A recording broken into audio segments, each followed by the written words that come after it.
You are listening to Unscripted Moments, a podcast about Propagandhi. This week we're talking about Nigredo, track number 9 from 2017's Victory Lap. Keith, you have name dropped Nigredo to me in so many conversations over the past several months. I get the impression that this is one that you feel very deeply connected to. I want to know really quick about the significance of this song to you. Are you excited about this episode? Yeah, it's interesting because I process this through the loss of a family member, like the closest person probably in my life who's ever died. And this week is the 5-year anniversary of that. So it's just kind of a coincidence that we seem to be talking about it. But it was pretty early on in owning the album and sitting down with the lyrics and reading and listening that I started making a connection with my stepdad who passed away. So it'll be maybe interesting to share some things that I hadn't shared before, and certainly with strangers. But as I'll mention later on, definitely giving a caveat that this is kind of just my own personal interpretation or my own personal impact of Nigredo, and not necessarily what I know Todd is singing about, but just kind of how it has wormed its way into my brain and what it makes me end up thinking about. I'm really excited to talk about that with you tonight. But before we get into this song and before we get to the guest for this song, I thought that right off the bat, it would be important to define the term Nigredo. Have you ever done any digging into this term at all? I think I remember looking it up, and some things related to magic and to alchemy came up, but I didn't really explore further to find out what exactly it meant. Gotcha. Okay. Well, I did some digging on this term today, and I found that there are 2 definitions for the term Nigredo. One is related to the practice of alchemy, like you found, and the second is related to the field of analytical psychology, which was a really interesting little afternoon of reading for me. But first, I'll go through a little bit of the alchemical definition. So the term alchemy in general means it's the medieval forerunner to chemistry based on like a supposed transformation of matter. So it was concerned like particularly with attempts to convert base metals into gold or finding like universal elixirs. So the thought of using copper or lead or silver or gold to discover a cure for disease and a way of extending life. And people may have heard of something called the Great Work, which was an alchemical term for working towards something called the Philosopher's Stone, which has been popularized in like Harry Potter and stuff like that. Yeah. But there's like a process that has 4 stages, and Nigredo is one of these 4 stages for creating the great work. Nigredo means blackening or darkness or putrefaction or decomposition. But I don't really have like a ton of understanding about all that. But the analytical psychology definition was really interesting. And this was popularized by Carl Jung. And it's a metaphor for the dark night of the soul when the internal shadow of what lies within must be confronted. Carl Jung seems to have combined the term incorporated the term from alchemy into psychology. And in his book, Man and His Symbols, Jung wrote about the rediscovery of the principles of alchemy and how they came to be an important part of his work as a pioneer in psychology. So apparently Jung had some interest in alchemy that he brought over to his psychological work. So also in Jungian psychology, I found that the shadow is either an unconscious aspect of the personality that the conscious ego does not identify in itself, or it's the entirety of the unconscious, which means like everything of which a person is not fully conscious. So in short, the shadow is like the unknown side of a person's psychology. So when I think about this song, Nigredo, it's that lurking, it's that shadow inside of us that may not be completely evident to the person whose life is, being lived or affected by like bad habits or like by addictions and things like that. I went through some Jungian students who were talking about this, and a guy named Hans Dieckmann writes how Jung compared the dark work of alchemists, so the Nigredo part of alchemy, with the often highly critical involvement experienced by the ego until it accepts like new equilibriums brought about by the creation of the self. And Jung interprets Nigredo in two main psychological senses. So Jungians interpret Nigredo in two main psychological senses. There are two elements regarding Nigredo. The first one that is visible from the outside, like from an outside objective observer. Like if you were exhibiting a trait, I would be able to see this. It's something that the person is unaware of that they are doing. It's something that outside people can see that the person doing something can't see about themselves. Like a trait that you didn't know you had, and I could see it clear as day. Keith is doing XYZ, but you don't really know you're doing it, right? And oftentimes it's negative. So you have this negative tendency that you are exhibiting to the world that others can see that you can't see about yourself. That's the first part of Jungian understandings of Nigredo.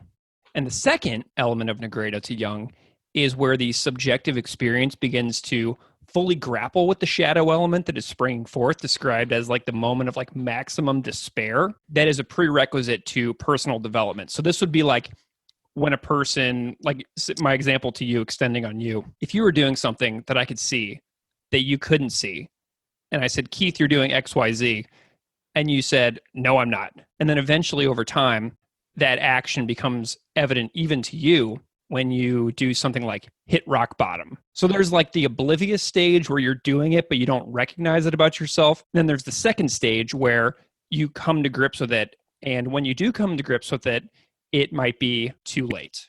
Yeah, that's so interesting because all of those definitions fit. The darkness, whether that's death or the darkness that's within, the unknown things and tendencies about ourselves, but also that despair before improvement. I mean, each one of those descriptions really you can find in the lyrics of this song. That's incredible. Yeah. And I found a book called The Cambridge Companion to Jung, in which a scholar named Christopher Perry writes that Nigredo is the darkest time, the time of despair, disillusionment, envious attacks, the time when like the superego's dagger is drawn and there seems to be no way forward. So it's like this rock bottom sense of when the superego is like lashing out at the world. And it also kind of reminds me of like in like the hero's journey archetype, where like a hero would have like the moment inside the metaphorical cave when all hope seems to be lost, but the hero of the story decides to try to overcome in like one last ditch effort. This concept of like being unaware of one's negative traits, and then right at the last second when all hope seems lost, that's when the second phase of Nigredo pops in and the person either makes it through or they don't, which has direct connections to the lyrics in this song. And I am not at all an expert on these psychological and alchemical ideas of Nigredo, so I apologize if these limited understandings of these concepts are, incomplete. As always, Propagandhi leads to a rabbit hole of topics and ideas that people study for their entire careers, and it's impossible for me to boil it down completely in just a couple of minutes. Well, even just the introduction, I feel like I've learned a ton just from that description there. So, Greg, tell us about the guest for this episode. Well, I'm super excited about the guest for this episode because it's John Paul Peters, and John Paul is an award-winning producer, arranger, audio engineer, mixer, musician, and he co-owns Private Ear Recording in Winnipeg, Manitoba, Canada. His client list is quite diverse. Listeners of this show may be aware of the names Mobina, Galore, Comback Kid, Agassi, and also Propagandhi, because JP, John Paul, has engineered, produced, and mixed Failed States. He is the producer of Victory Lap, and I'm really, really excited to have JP because, back in our episode on Dark Matters, Todd said how much he likes working with JP because, he just gels well with Todd's personality. And the importance of the producer has really stuck with me recently. I was listening to Chris DeMakes from Less Than Jake's podcast, where he interviewed Tim McElrath from Rise Against. And in that interview, Tim referred to Bill Stevenson as, quote, the Rise Against Whisperer. And that stuck with me a lot as I approached this conversation with JP. I was wondering, is he the Propagandhi whisperer in the studio? Right. So JP and I talked for a long time, about 75 minutes. So I really hope that everybody enjoys this conversation about what it's like to record Propagandhi with the person who mics the gear, tracks the audio, and goes through the arduous process of creating these records we all love so much. So without further delay, please enjoy my conversation with John Paul Peters from Private Ear Recording in Winnipeg, Manitoba, Canada.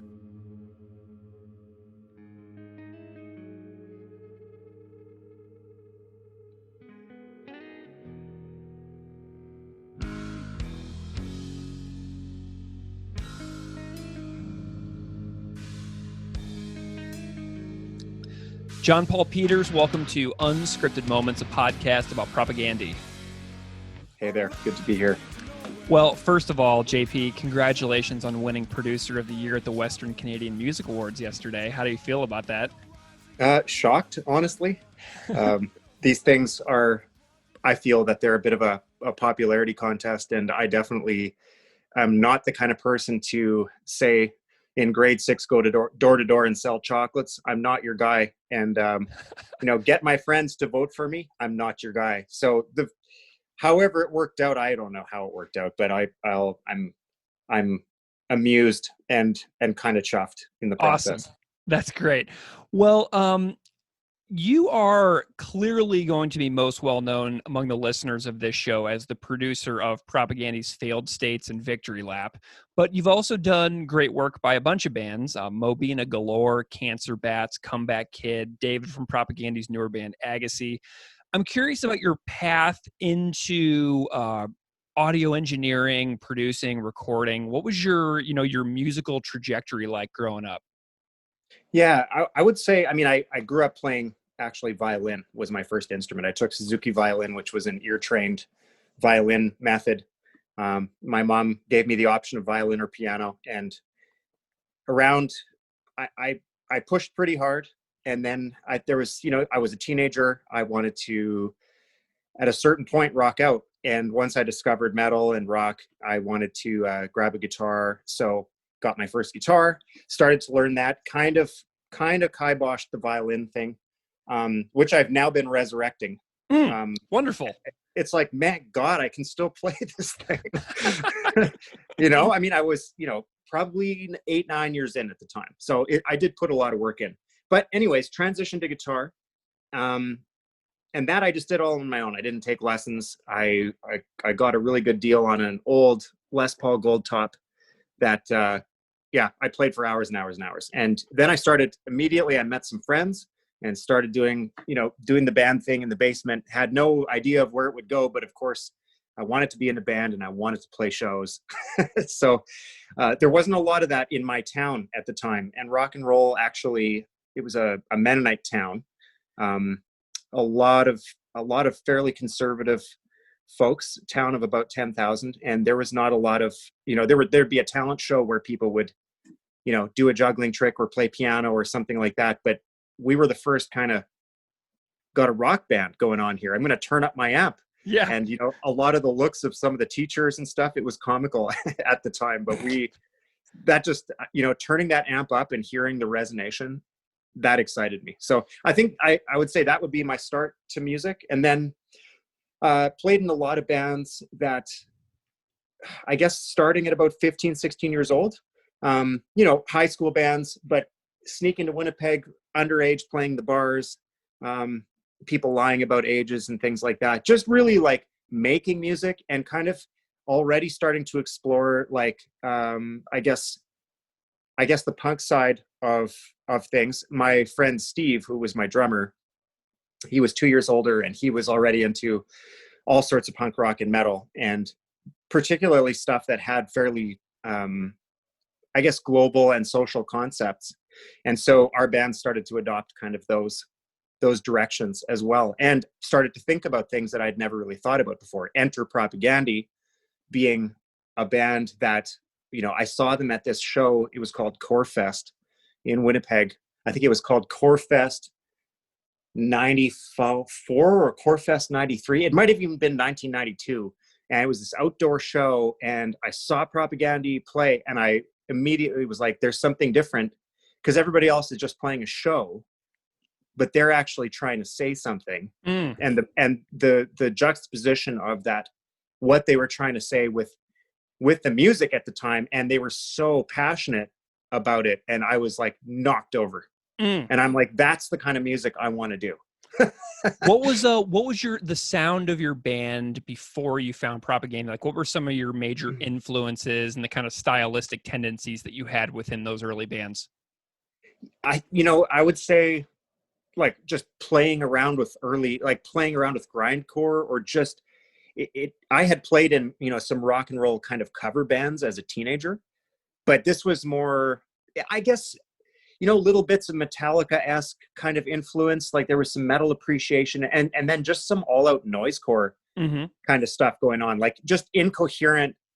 We would hit record on a tape deck and play for half an hour and go like, "Holy shit, that was crazy!" And we'd be all sweaty and, man, that sounds bad, but like, it's kind of cool, this part right over here. Man, that must have been super shocking to the community that you were in. Yeah, I mean, it was shocking to my parents. Yeah. But in later years, they said, at least we knew that you were in the basement. The dishes were rattling upstairs, and it's like, well, at least we knew where you were. And that meant something to them. And I didn't know that at the time. I thought, when they found our lyric sheets, which would probably have like 6 dozen FUs in, and I'd maybe get a little talking to, or like, oh, maybe you could, clean those up a little bit or something. but to know that deep down, they actually were like, just watching me develop, and in not just a critical way. Nice.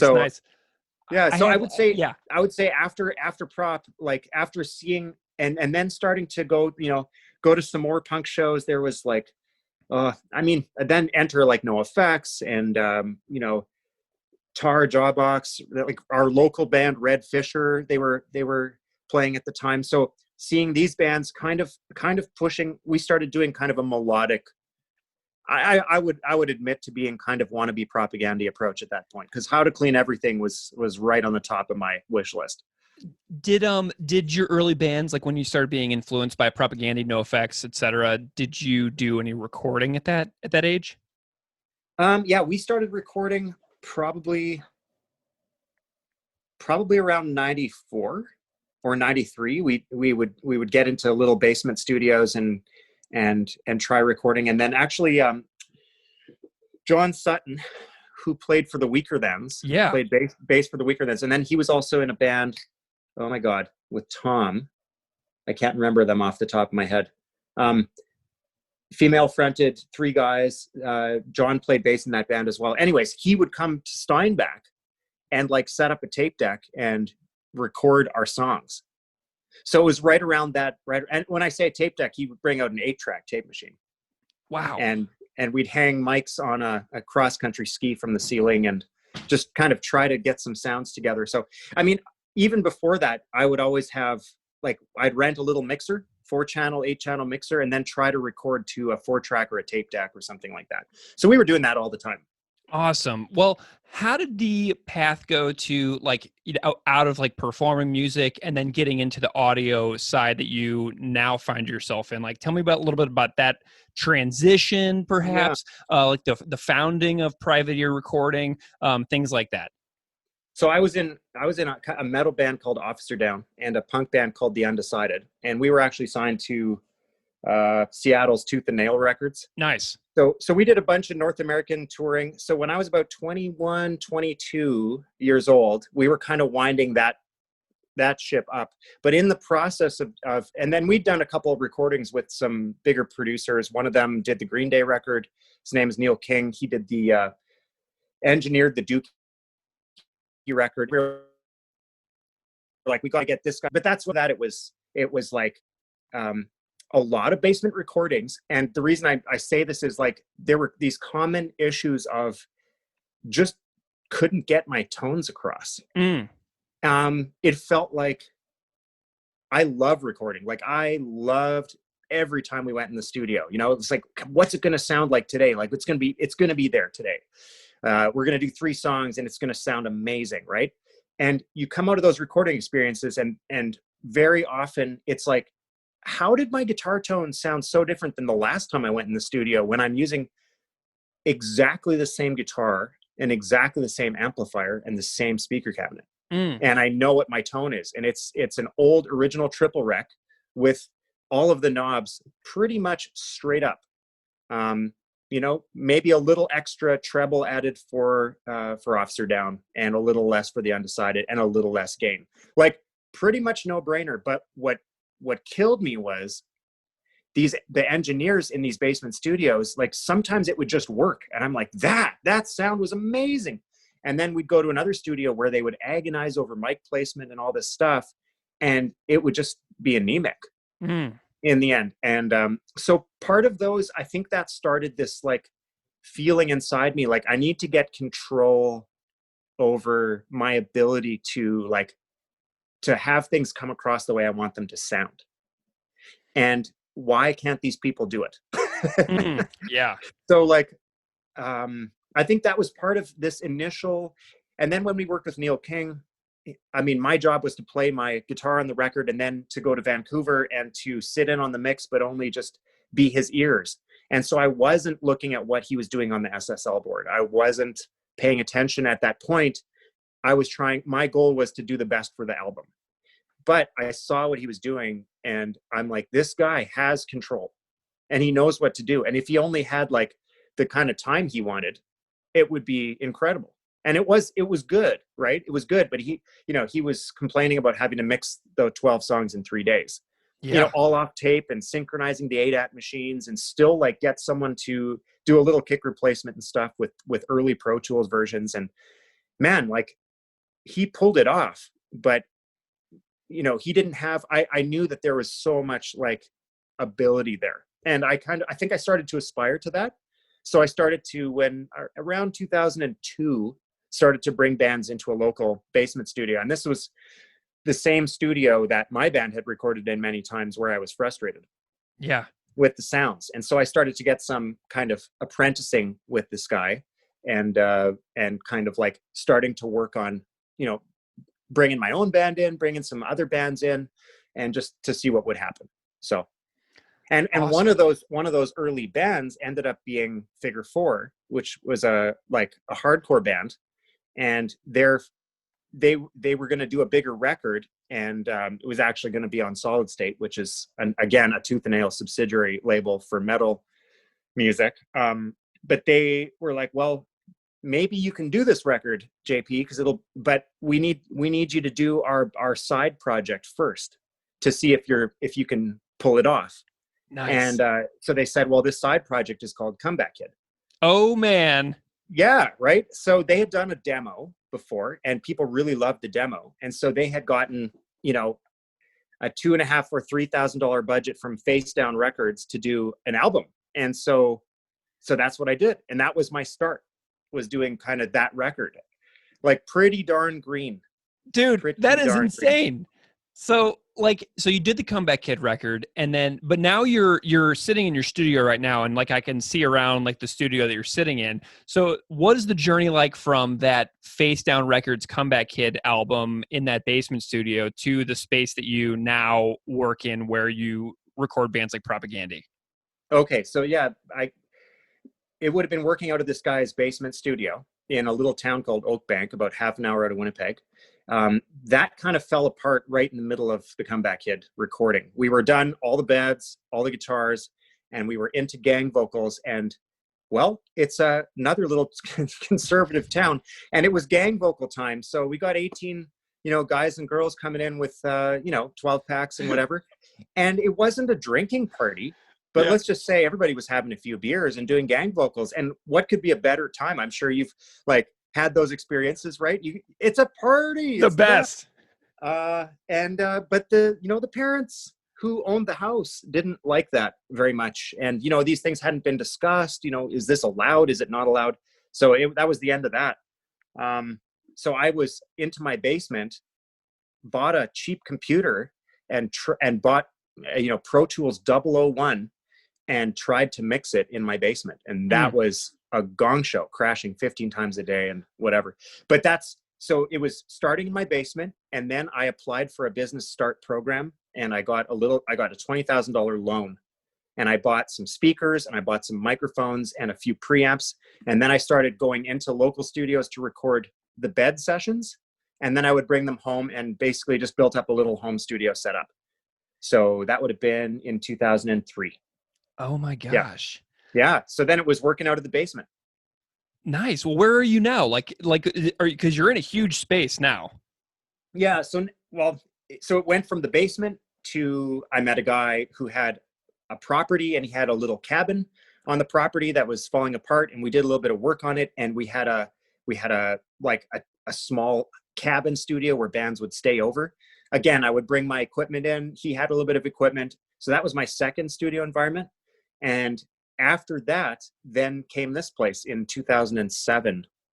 Yeah, 2007. So this is a 3,000 square foot space. I partnered up with another former studio owner in Winnipeg who had a lot of gear in storage at the time. And they had lost their lease. And I said, hey, look, I want to get on board. I want a space where we've got more room and more equipment. And, I would go with a smaller suite, and then use the bigger suite when needed. And then the commercial suite would be for your projects or other projects to rent. And stuff like that, which is very interesting, because that's actually right on the cusp of kind of the death of a lot of rentals for bigger studios, right? Because as Pro Tools became, and other recording softwares, Logic and stuff, just became more accessible to people to do their own recordings at home, a lot of the market for the mid-level stuff was kind of drying up. So when we started this place, we were actually like not even renting it that much. Nice. So that's a whole nother thing. But yeah, so Private Ear Recording was the name of my partner's existing business. And then we amalgamated it. And then that's where I guess I still am right now. Awesome. Couple different partners in between. And now it's my wife. Now it's Vanessa and me are the business partners. Well, shout out to Vanessa as well, who helped me get in contact with you to set up this fantastic conversation. So hi, Vanessa. So your name started getting on my radar whenever Failed States came out, because I always flip through the booklets of albums that come out. And, over the years in interviews and on Chris's podcast that he's done, he speaks very, very highly of working with you. And he's done several different projects with you at this point. And I'm curious, how you got in touch with them and got on their radar as being a possible partner that they could work with, because, they've worked with a lot of people. They've worked with Don O'Cameron, they've worked with Jason Livermore and Bill Stevenson, and now they work predominantly with you. And I'm curious how that relationship developed into the fantastic professional collaborations that you all have done since. Well, thank you. I mean, I really appreciate those words. I'll say I would never have dreamed of working with them as a band. I would never have approached them and said, hey, Chris, stay in Winnipeg and do a record. I'm just not that kind of guy. Yeah. And I would have thought, even though I was developing my career and stuff, I sell myself short to myself, and it wouldn't occur to me, because they've been so far, right? Blasting Room and LA, and it just wouldn't have occurred to me. And it was actually Chris that contacted me. And we had a somewhat brief meeting where he said, look, we're interested in, we've heard some of the stuff you've done. And what I remember specifically him saying was, it's not so much that it's less about whether you can make a record with us, because we know you can, but can you handle our band dynamics? And my thought was almost like, of course I can. Because for me, that I feel like I'm not a psychologist, but I'm definitely an empathist. I don't know if that's a word. I empathize with people, and I can listen, and I'm cool to work on things the way people want to work on things. So that was a big part. And I didn't know what this meant at that point, and that would develop over time, because I'm like, well, what are these band dynamics, and how crazy can it be? Well, now you've got me intrigued about the band dynamics, but something that I have a preface to this question. So I was listening to an interview the other day that this is jumping out at me right now. There was an interview I listened to with Tim McElrath from Rise Against, and he was talking about his relationship with Bill Stevenson, who has produced like 7 Rise Against records at this point. So McElrath called Bill, quote, the Rise Against whisperer, which sort of connects with me to what you just said. So Bill has these strategies that he leans on when working with the dynamics of a band like Rise Against. And he has these things that he does when he realizes an artist isn't giving like their best performance in the studio. For example, if Tim isn't doing a great job on something, or if Tim isn't comfortable, Bill will say, "Oh, my computer crashed, Tim. I need 10 minutes to get this thing sorted out." Even though, it's a joke, like that's not really happening. But, he gives Tim time as like the artist to get his head screwed on so he can give a better performance. So, these dynamics, would you say that like you're sort of like the Propagandhi whisperer, or like, do you have any strategies that you lean on to work in these band dynamics that you're referring to? Yeah, I don't know if I could take credit for being a whisperer. I think the main thing was in some previous experiences, and I won't go like into any specific details, but there were situations where some of the band members had not, things were done on there was a schedule, right? And I'm going to say Todd is just such a fantastic, artistic, intelligent, creative, amazing person. And I'll say that Todd had in the past had experiences in the studio that were crippling experiences. You could almost describe it to kind of a PTSD response when going into the studio to record. He couldn't play bass the way he could play live, and he would be extremely stressed. And just there would be a lot of frustrations with the time of the we only have this, we've got this time, Todd's got 3 days, let's get this done, like let's get this done now. And given the previous experiences of, well, here's your time frames and you're away from Winnipeg for this amount of time, this gets done, things just weren't working. And they weren't I don't feel like it's really anybody's fault, like out externally, but for them, they were like, we've got to give Todd like time to because he wants to get it right. And he's, for him to be like when I see Todd live, I see 110% full gas. Absolutely. Right. And I would just assume that because when I'm in the studio, I'm 110% full gas. Yeah. Right. Like I want to do that guitar lick again. I want to do it again. I want to do it better. But there's people's responses to the studio are so varied that it can actually be a horrible experience. And so that was part of our discussion, was just like, how do we make this a situation where Todd can do his best and be happy with what he's done. Right. And be confident and like I can do this and I did it. And I love this because I feel like I was involved, right? I've not involved because he was always involved, but he felt he needed to feel like he could just conquer it. And it wasn't the parts. He's meticulous about writing his parts. Yeah. And learning, learning all the notes, and it's complicated. There's a lot of really complicated parts. Yeah, well, and I'm thinking about me being in the studio with one of my past bands. I had a band that I played drums, did rhythm guitars, and sang half of the material. And we went in to make an EP, and we had a weekend. And you know, I am not a great guitar player, but I had to get it right. And so you would just start sweating at the top of my head. You know what I mean? And I like the hand would get super wet on the neck of the guitar, and it just comes out and manifests in ways that just feels totally different than when you're just like jacking around in your bedroom rehearsing with your friends. You know what I mean? Yeah. Yeah. You're nailing it. That's it. And then now put that over a couple of experiences. And so now when the idea is like, okay, we're getting ready to do a record, it's like, it's not the right feeling. Yeah. And it should be, you know, when you're conquering, like when you're playing drums and you're on it and you're just nailing it and it feels so right, how frustrating it is to have a situation where, well, I know I did this and I know I've mastered this, but now I can't relate it.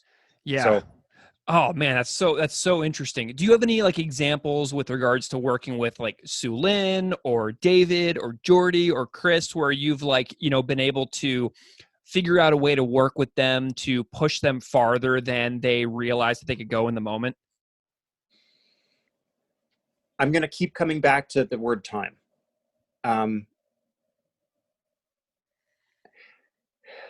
I feel like they're all dedicated enough to really push through it. For Jord, it's just, you know, giving slight bits of suggestion, right? And just, but I don't have to tell him, I think you're recycling this fill. Because if you pay attention to Jord's fills, and probably even more than I pay attention, he doesn't recycle his fills. Like when I think of recycled fills, and no offense intended, but if I listen to No Effects, right? Right. Yep. Okay, that's a sound, right? And it's cool, whatever. But Jord doesn't write music like that. They write music that moves in a. It's almost like following the contours of land. It doesn't. You don't just keep going up the same hill. You follow the hills around and now you're in the valley. And that's, I think, what really draws their songs in. It's one of the many things that gives them longevity, is that they write their songs like they're going somewhere. They're not just verse, chorus, you know, up and down the same hill. So what Jord will have, if he feels like he's recycling a fill, he's the one that's the most pissed off at himself. Nice. And my job is, we just got to like clear the ship, get out of here for like, let him have his hour. And I'm not saying there was a lot of these, but there were some that he was done. He was like, I cannot think of a fill for this, and I will not play anything until it's something new. You know, they're that dedicated to it. And like, man, do I ever appreciate that. Probably more dedicated to it than I would be, because at the end of the day, I want them to be happy with what they're doing. And if Jord said, well, I'm going to do this fill twice, I would say, well, okay, like potentially, right? Like I might say no, but he's going to be harder on himself from that perspective. So again, Jord just needs time, and he needs to feel like he needs time to get in the zone. I mean, everybody in like people just need to be spoken to with respect. And I'm not the kind of like, let's light a fire and criticize and rip down. That's not how I roll. I try to build people up. Sometimes I think I try to build people up unrealistically, but if I feel like a lie is going to get someone, like if I'm like, man, that was awesome, try it one more time and just do this, I might be lying. Like, but I'm not going to do that all the time. I'll be doing that if I think that if I think that they also think it's awesome and they just needed confirmation, we're probably right on the cusp of like really good shit happening. Amazing. Okay. Well, this is super interesting to me because, you know, I'm curious about the studio process for recording things like Failed States and Victory Lap, these records that are so beloved within my life and within so many other people's lives. And this is like an inside, like you chop down the side of the wall so we can get like the outsider look at these processes. Were there any like major differences or like contrast between the processes for Failed States when you all hadn't worked together before versus Victory Lap when you were experienced and working with each other? I think we moved from, I think Failed States was kind of a bit of a rediscovery time for the band. And I know it's so interesting reading the forums and stuff and just seeing how people are like, oh, they went too proggy with this one, or they shouldn't have done this. No, it's a good thing they did that. And that's, I mean, I love that kind of stuff because that means people are engaged, right? But with that record, so in some of the past albums, the drums very quick to get quantized in, or to get triggered. And that was one of the big discussions. It's like, well, we would really like to do this record with no triggers, because we've just always done that before. We thought we had a sound that we liked, and then it went to mix, and then it came out triggered. And why are they always just layering on other people's drum samples? So one of the goals in Failed States was to do a real drums recorded mix. So that's what it is. There's no samples on it. They used words like rollick. They wanted to hear the drums sounding natural, even if that meant less punchy, right? Even if it meant, so it was actually like trying to achieve this aesthetic, which was almost unrealistic, maybe for everybody, and kind of moved in and out of, like it shuddered its way into existence, but we definitely had some constraints based on past experiences that they didn't want to repeat. So we wanted a record where they had enough time to make it. They wanted to do it in Winnipeg. They wanted it to be as natural a process as possible, like to get the parts right, to not layer triggers over the drums, etc. And then by the time we got to Victory Lap, they had kind of explored that element on Failed States. And with Victory Lap, it was much more like, yeah, whatever we need to do, let's rock. So I felt like Victory Lap was more, even though a lot of the, they're building infrastructures, like we need to lay a solid foundation of guitar tone before we're tracking guitars, right? And if that means 2 days to get Chris's tone, then that's what it means. My God, I've never spent actually 2 days on a guitar tone before. My favorite way to do guitar tone is to set up several cabs and throw on a bunch of mics that I think combine nicely, and put them through the console and sum them to a bus and hit an LA3A and high pass everything a tiny little bit at 80 or 90 on my console, and then just like pick the favorite, once we've got an amp that we like, right? But it's amazing. I like to get a guitar tone in 30 seconds, but I can take 2 days. Wow. Oh my God. Okay. So these infrastructures are still like, they were still involved with Victory Lap. Sure. Definitely involved, but there was a little bit more of a relaxation on like, okay, we got over our hurdle. Failed States felt like, to me, it was a bit of a, once we can clear that peak, now we can move on. And I think Victory Lap had that kind of, and it's in the album title, it's in the coastal imagery. I'm not sure, like, to me, I have my own like kind of impressions that hit me when I think about those processes that we went through. And I feel like they were on kind of a downhill as opposed to an uphill. So Victory Lap, did it feel better for you as far as the process goes? Was it like less of a struggle? Was it, just more of a natural, organic experience? I think in some ways, I mean, I really enjoyed Failed States. I was really stressed because I'm like, man, I'm working with Propagandhi for the first time. And I'm coming from this, my background, there's these differences, and I'm like, are we all going to be cool with each other? Like, should I be careful? Like, should I be careful because I respect them so much? Yeah. But I also, there were all these questions. And then with Victory Lap, we had our flow. I won't say that everything was smooth sailing though, but I definitely offended Chris with a vocal comment. Ooh. Yeah. And I had felt like his diction was starting to swing and suffer a little bit, and I brought it up, and I think maybe I brought it up a little bit obtusely. and I think that he actually didn't come back to the studio for like 3 days. So he was doing some of his vocal tracking on his own at home and doing some in the studio. But I was like, okay, I crossed the line, and we'll see where that goes. Yeah. Yeah, interesting. I wonder if it was, like, was it at the end of a long session? Like, was there like exhaustion involved on both of your parts in that moment? I mean, we were done guitars, so that would have been at least 3 weeks in. Okay. So there would have been, I mean, everybody would be exhausted to a certain extent at that point. Gotcha. And I think, everybody's fighting different things. Like, I think Chris, there were definitely, he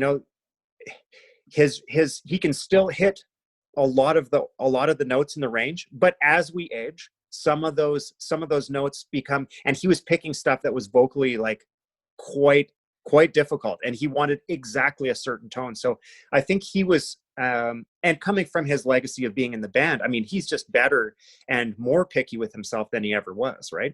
Yeah. So and because vocals, more than any other instrument, I believe are an incredibly personal, they're what you are. If you don't like your guitar tone, grab a Strat or grab an SG or something and change it up, but you can't change up your voice. Yeah. So if you're frustrated with something in your voice and you get a comment about it, that hits a lot harder. Mm-hmm. And it can degrade. I mean, well, that makes total sense to me. Like, there will be some times when people will listen to this show where you'll hear my voice on a podcast start to get scratchy and weak, and then I'll have to turn away and cough or something like that. Because, I have an acid reflux problem. And, after being a teacher for so many years, I just stand in front of people and talk all the time. And so, the awareness of how I sound is so fascinating now, because there's hundreds of hours of me on recordings doing podcasts for the last like 3.5 years.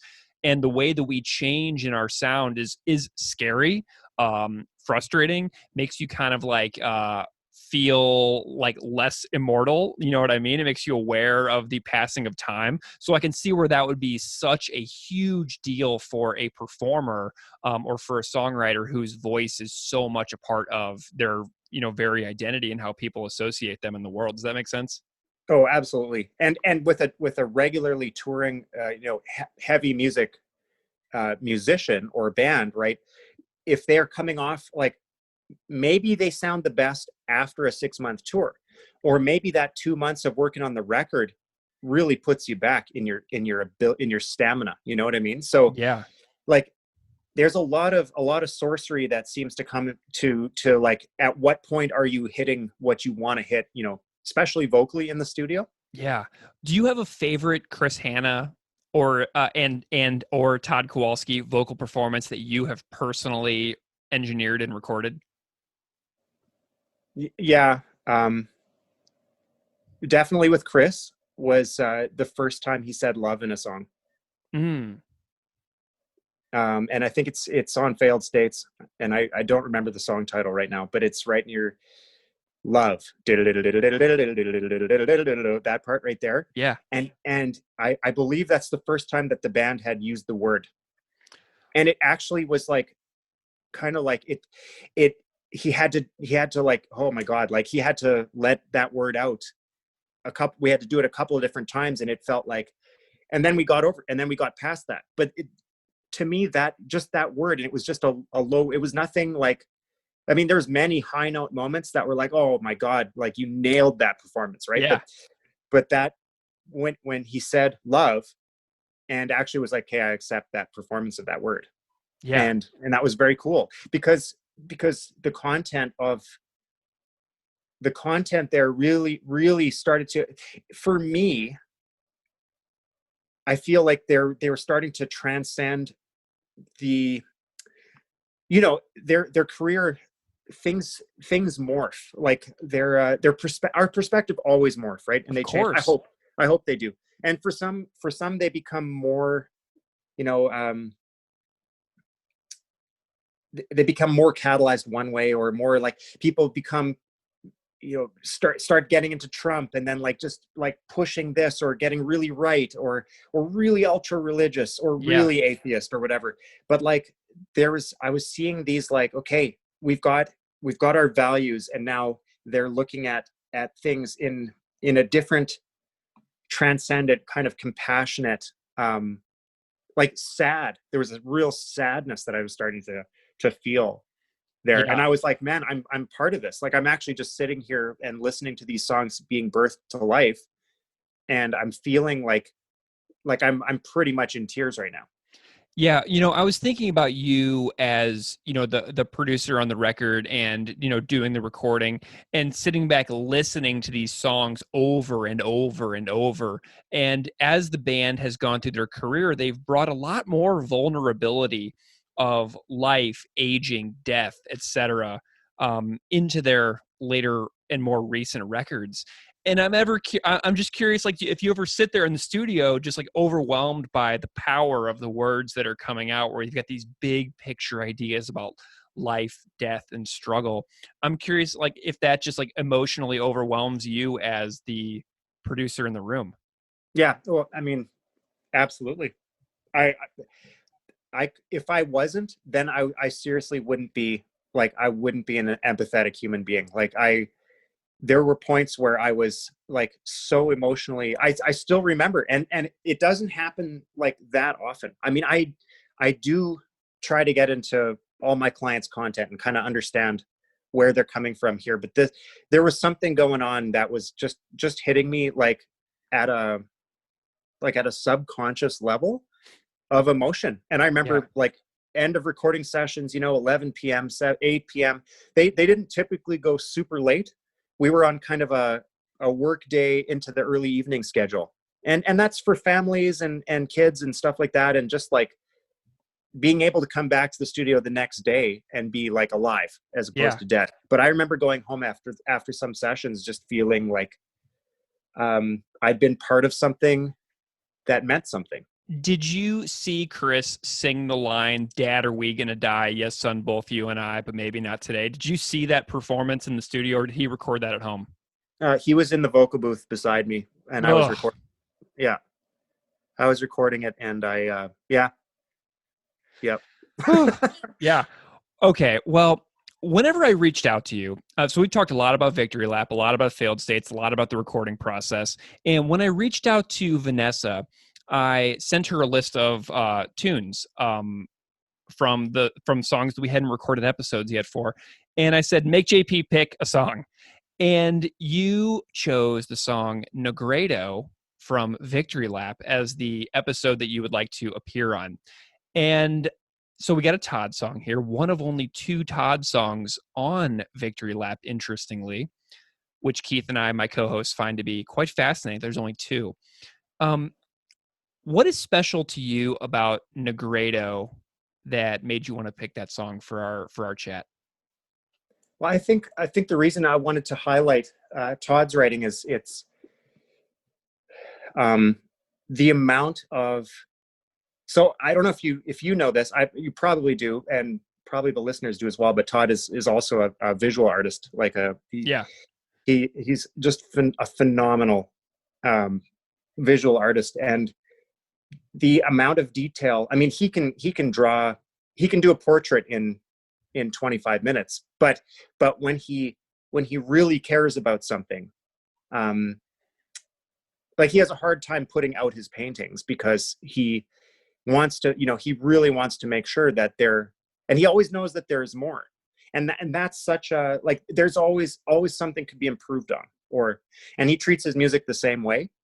So Todd, to do those 2 songs was probably as much work as all of the other songs on the album for Todd, for the amount of lyrical attention put into them and his writing process. So I wanted to really just kind of give the kudos to him because, I didn't know him, very well when we started working together. And part of our giving him the time to get to his bass performance, apex vibes. Part of that time was just spent hanging out and chatting about whatever. And we talked a lot about painting, and we talked about skin luminosity. I learned so much stuff. Nice. And and once we were done, just kind of getting comfortable, and then I would wait for Todd to pick up a bass, and then he's like, yeah, let's do this. And he would pick up his bass and he would just rip it, Nice. And you might think, well, we spent more time like just getting comfortable than tracking. Well, I'd rather do like 4 comfortable takes than do 20 like, oh my God, let's punch in these 2 notes. Can you please get that? When he's comfortable, and then he can play. Anyway, so I wanted to kind of like highlight his the weight that he puts into his music and his songs. So this particular song, I mean, I don't know how detailed you want me to get, but he writes his songs almost like, I don't mean lyrically, but almost like an abstract, almost like a painting, I suppose. So they're built very kind of modularly. They're not, when I write a song, I think like, hey, what's my tempo going to be? And like, let's pick a key, and, and I'm already constrained by the theories that I've learned. And that's why I actually don't like writing songs from scratch. I love adding to songs. I love producing songs. I love taking a lyric. I can write a song to that, but to start, forget it. And I love seeing how different people write so differently. Now, Chris's writing process, he takes all the time in the world to like get things where he wants. Nothing is just off the cuff, right? Nothing is just filler material. But Todd will he'll build the song modularly, and it's almost like he can't parse it out and explain what's happening. So the band starts to learn the track, and then they once they work it through, they'll get to a place where they can actually like play it. They will rough record it in their jam space. And for these last 2 records, what they would do at that point is send me the rough recording. And Jord, Jord being the drummer, he'll try to parse it out. He'll have like, okay, it's about 160 BPM for this part, and then I'm not sure exactly what happens here. And then we get to this part, which is about this tempo, and etc. So I'll bring that in, and I will make sense. I'll try to make sense of it. Like, and I don't say that it doesn't make sense. It just, when we're putting it, they really want to record to a grid, like to a click track. That's important for the band, and that was important for our process. I often record stuff that isn't on grid, but for this band, like, there's a level of clinical perfection that we kind of collectively understood that we needed to achieve, right? Of course, they can play the song live off the floor, and sure, and it will happen, right? But so what I would do then is I get the rough, and I try to parse out all of its pieces. And so what I have here is I'm looking at the Nigredo like session in Pro Tools, which I dug up out of my archive, and it's 4 minutes and 15 seconds or so. And it looks to me like we've got about 20 to 25 meter changes. Okay. So that's changes in bars. So going 4/4 and then 9/4. I see 3/4, 6/4, 11/4. I mean, a lot of this stuff you could just have single clicks going through, but to really understand the parts and kind of build like consistency in the parts, we break it down into bars. So we got 7/4, 6/4, 4/4. And then we've got like individual 1-beat bars that have different kinds of timings for different types of pauses and things like that. We also see like how many different tempos. We go from 161 beats per minute, 208. We go to 200, 76, 190, 114, 148, 146, 144. Small changes. 84. Okay, that's going to be like a little kind of pause or break between sections. We go to 142. We end at 152, and then there's a slow kind of incremental speed up at the very end. So what do all these things accomplish? Like, what blows my mind is when I listen to it, I am not thinking, here's a bunch of tempo changes, here's a bunch of meter changes. I'm listening to the song. Yeah. And across Victory, like let's take Victory Lap, for example, like across the album, I mean, there's hundreds of tempo changes, but what impresses me about the band is it just feels right. Yeah. Right. So in order to make it feel right and not fuck it up, when we're building the framework that the plan, right, the blueprint that the session is going to follow, it's getting these things parsed out correctly and not trying to fit them into time. Like, I don't care what it takes. I'm going to figure out whether, like, even if it's 2 beats and they have to slow down in a like in a decreased curve, like logarithmically, like whatever it is, we're going to figure it out. So I would bring the ref recording in, and then I would put it into elastic time. And what elastic time is in Pro Tools, it's the ability to kind of change the speed and tempo of things in order to line it up or change it, or line it up with the grid without changing the pitch of it. So I would use elastic time to, once I had a section, I'm like, this is a verse. There's 12 bars of like this tempo and this, and then I would be able to kind of snap their demo within milliseconds to my grid, and then move on with the next part. So I would build the whole thing and listen to it and be like, is this what they intended, or am I missing anything, right? And then once I've confirmed that, I would send it to the band with the click grid, and they would practice to it. And then they would let me know, like from their jam space, like whether it was feeling correct, like whether it was feeling right. And then we would make revisions, and then I'd send it back. But it was usually done within 2 revisions. Do you have a click grid right there in front of you? I do. Do you want to see it? Well, yeah, and I kind of want to hear it as well. Is there any way to play it? Play the click grid. Yep, probably. I just want to hear what it sounds like. I think that Pro Tools, you'd think. I think that people would love to hear it. Sure. Let's find this here. I'm gonna probably have to create a click track. So freaking crazy, man. This is like mind-blowing stuff.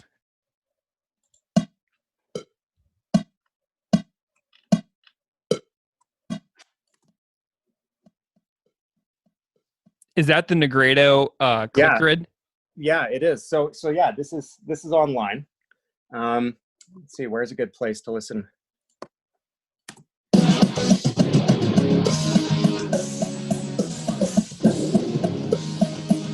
Okay, so after this section. Wow. 1 2 3 4 1 2 3 1 2 3 1 2 3 4 1 2 3 1 2 3 1 2 3 4 5 6 7 8 1 2 2 3 4 5 6 1 2 3 4 5 6 and 1 2 3 4 1 2 3 4 1. Get ready for it.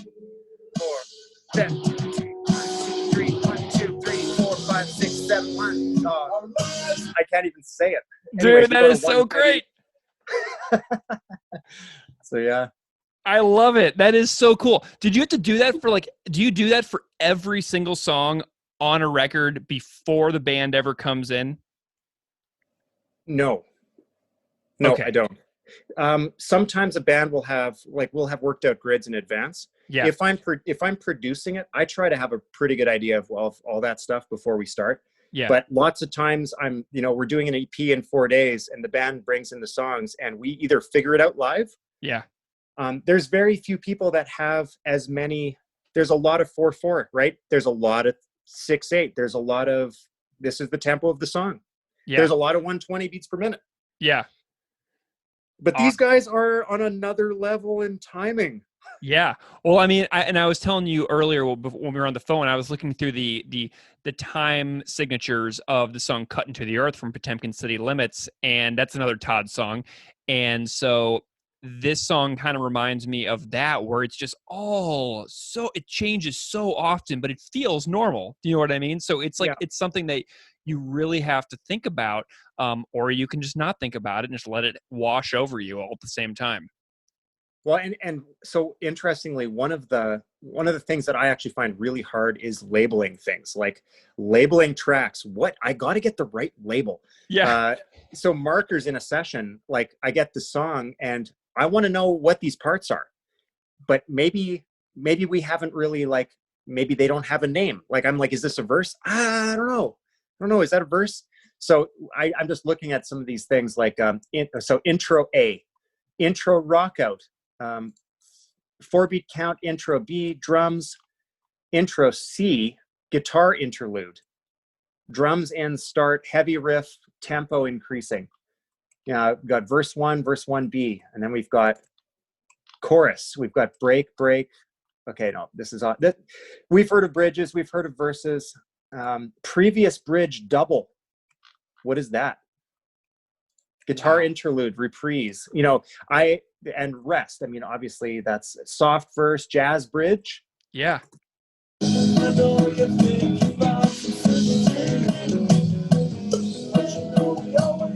I guess that's the jazz bridge. I love that. I love that click going on over it, and knowing that you created that for the band to jam to in their practice space. It just adds so much context and layering to the song that helps me appreciate it in a brand new way. Oh, that's yeah. It was a lot of fun. And several days of mapping for sure. My goodness, that is so cool. Do you just does this just blow your mind that you've been able to work on these last couple of records? I thinking back to it, I'm like, I can't believe I worked on those. Yeah, totally. Because they're in my playlist, right? They're in my friends' playlists, and I mean, I have various groups of friends, and one of them I go bike riding with guys and some ladies, and we go on Tuesday nights and go drink some beers, and a couple of them, we'd known each other for a couple of years, and then suddenly it's like, wait a second, I just found out that you produced Failed States. Propagandhi's like my favorite band. Nice. I'm like, no way, Mark. I didn't even know that about you. So we have these little aha moments, and then we suddenly can we can talk about it and smile and just feel like we're part of something, even though I didn't know him back then. And amazing. We have these funny little scenarios. Man, okay, so there's a few more levels of your relationship to this band that I want to dig into for just a few more minutes, if that's okay with you. Absolutely. Okay, so people who are fans of the band have very fond memories and thoughts of David Gillis, who played on supporting cast in Failed States, and you have gone on to work with him again with Derek and Ryan in Agassi, right? Mm-hmm. Tell me a little bit about working with David post Propagandhi. Post Propagandhi, well, much less time, right? With the Agassi project, it was kind of an album in just a couple of days. So really, and being instrumental, it was more like Dave has his tone. There's nothing that it doesn't need any work. It's just, this is David's tone. And I think he was probably playing his 800 with his SG. It's fascinating. Like, he sounds exactly like he wants to sound. And there's, I stick a mic in front and there you go. So working with him, I mean, I didn't pre-produce that project. I didn't produce Agassi. So it was more like I was getting a concert where I was helping to guide the sonic creation of it effectively. Nice. How does that differ from your experience of working with him on Failed States? Well, I would say on Failed States, because really, when we're talking about producing a Propagandhi record, I have a hard time taking credit for. I feel like I really yes, I was part of it, but really the producers are the band, right? Really, Chris. My role is a collaborative production role, and I typically do that, because when someone is coming to me with fully hatched songs and a fully hatched concept, why I can't hijack that. Right. That's their song, and I'm helping them produce it in order to relay it to their expectations, or more, hopefully more than their expectations, right? That's how I see my role. So really, in Propagandhi, Chris would be the main producer, and then David would be more Chris gives everyone their their space, right, to do their thing. And he has immense admiration for David and for how he plays and how his parts come to life in that band, right? Yeah. And I think he was like a tangible loss to that process, for Chris, who loved having. I mean, obviously they were a three-piece, for the longest time. Right. But I know for myself, I've played both in three-piece or in single guitar and double guitar bands, and there's something that happens when you have a compadre across the stage that's doing great stuff. It lightens your load. It increases the palette that you can bring across. It's less just like you and more it's like you plus this addition of, and in the case of David, like amazing potential and harmonic kind of changes, and the landscape gets altered, and like so. But at the same time, yeah, I would say at the same time, David was in that, like, I mean, he had his parts. I'm just trying to think of what I'm trying to think of. He obviously he knew what he was going to play, but he was still under the production role of the band, right? And in Agassi, it's more like his band, and it's an instrumental project, so he's playing as he is. It's more emoted. And then in Propagandhi, it's more formative. Maybe that makes more sense. Absolutely. Well, and another project that you've done, and just going back to the thing where you said where Chris has immense admiration for David, I know that feeling probably goes the other direction as well, from David to Chris. I think that those two had something, have like that kind of special bond for sure. Well, and they each of them, so they both in Prop, they both play SGs. Yeah. Right. And they both basically play Marshalls. Chris was more of a JCM 2000, and David was like I think it was an 800 was his, slightly lower gain for David.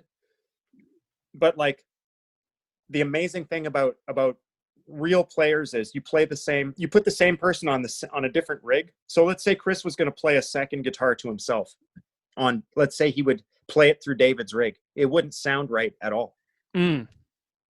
Just like David does not sound right at all playing through Hannah's rig. Interesting. So it's the way they play it's Chris's word is familiarity. When he's looking for a guitar tone, he's looking to do whatever it takes until he gets to a point where it's familiar. Now, this doesn't mean using the same guitar head. It doesn't mean using the same guitar cab.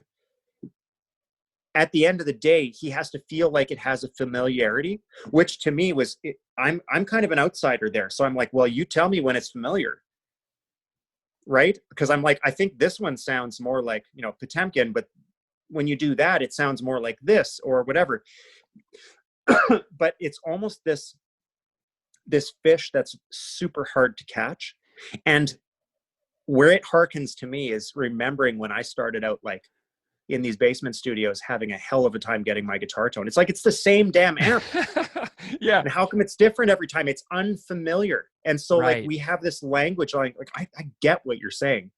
And he wants to find this familiarity. And when he hears it, then he knows and it doesn't have to be the same all the time. Yeah. So the familiarity is this Quidditch ball moving around that you have to catch, and then you got it, but it doesn't have to be in the same place at the same time. It's super ethereal. Like it's on another level that I usually people bring in an amp and they're like, make me sound good, Yeah. Oh my God, I love it. And here it's like we have to catch the golden, like the Quidditch ball of your tone, but I don't know where it is right now. And it could be one of these 10 guitar heads. And like we got so nerdy on Victory Lap, we were hearing the difference in the speaker cables. I love it. Oh my God. Oh, it was insane. I'm like, you've got to be freaking kidding me. And I'm not talking about even through the studio speakers. I'm talking about in the room with the amp and the cabinet.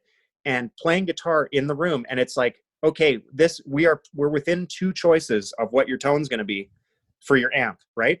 And now we're trying out speaker cables, and it's like, that sounds like a different amp. Yeah. Like, am I going insane? Because I never worry about it.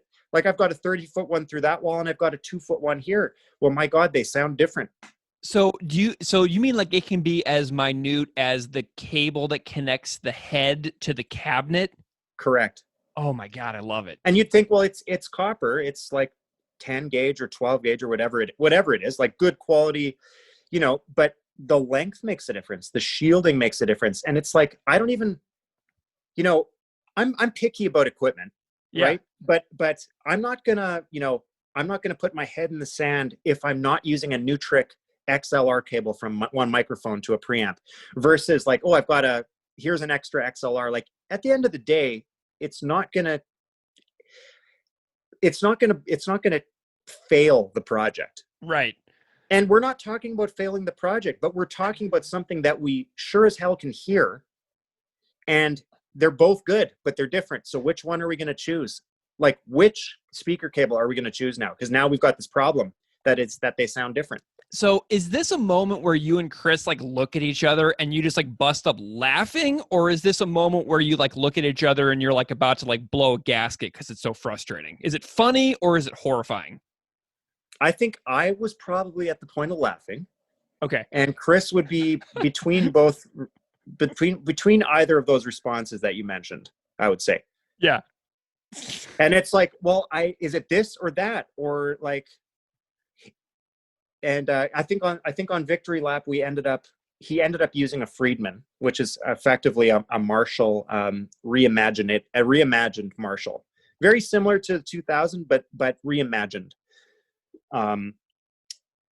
It worked for him. And I remember David plugging into that amp and playing, and it was like, no, Wow. like, get rid of that. That sounds so mushy. I can't Wow. even explain it. Get back on your 800. And it's like, there is perfection. Like, there is this bullet clean harmonies. But when Chris played through the Friedman, it sounds like perfect. It's like, Amazing. that's exactly what it should sound like. I love it. Well, in the last like couple of years as well, you've also done some additional projects with Chris where you've collaborated on some covers, some reimagined Propagandhi songs with some folks from around Winnipeg where you have like, they've come into your studio and recorded some songs for his Patreon project. I know that you've done covers of Razor, Voivod, Concrete Blonde, and more with him recently. But he's working with people not in Propagandhi. He's working with folks from all over Winnipeg, it seems like. Tell me a little bit about the process of working with Chris away from his collaboration in Propagandhi. Yeah, I mean, I'll be honest, I don't actually know that much about that process. Even though I've worked on some of those projects, he's producing those projects. So my involvement with those have been more of it's hands-on. I'm engineering on the day of this recording. Good. I don't know where they're coming from or where they're going at the end of the day.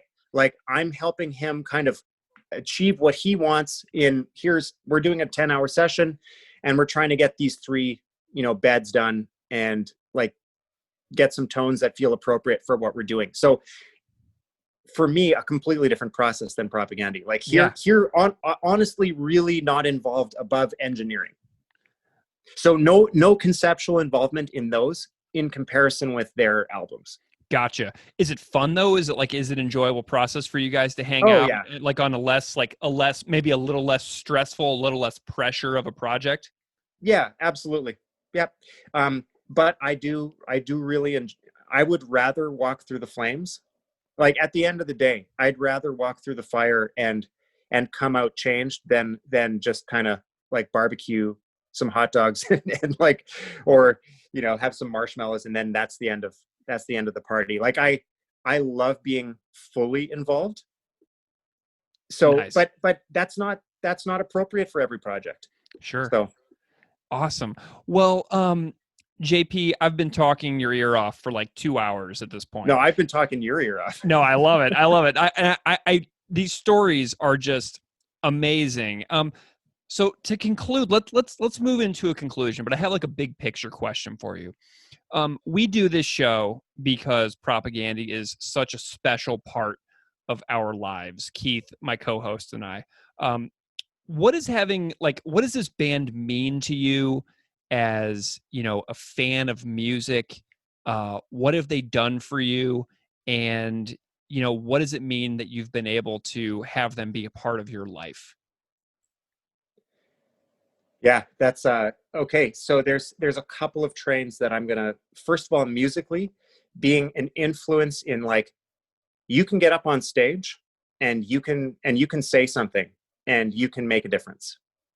And that stuck out to me when I was 16, and that still sticks out to me. And what I admire, one of the things I just admire about them is how they don't just, like, their lifestyles don't change in the studio to be like, well, we say these things, but then we just, eat hamburgers in our, in private or something like that. No, they're very, they are who they are, and they're not lying.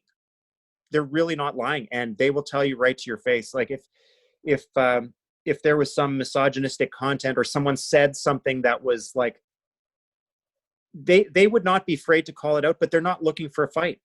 They see their stage, their music is, and writings and podcasts and things like that. That's where they have their voice. And, like, I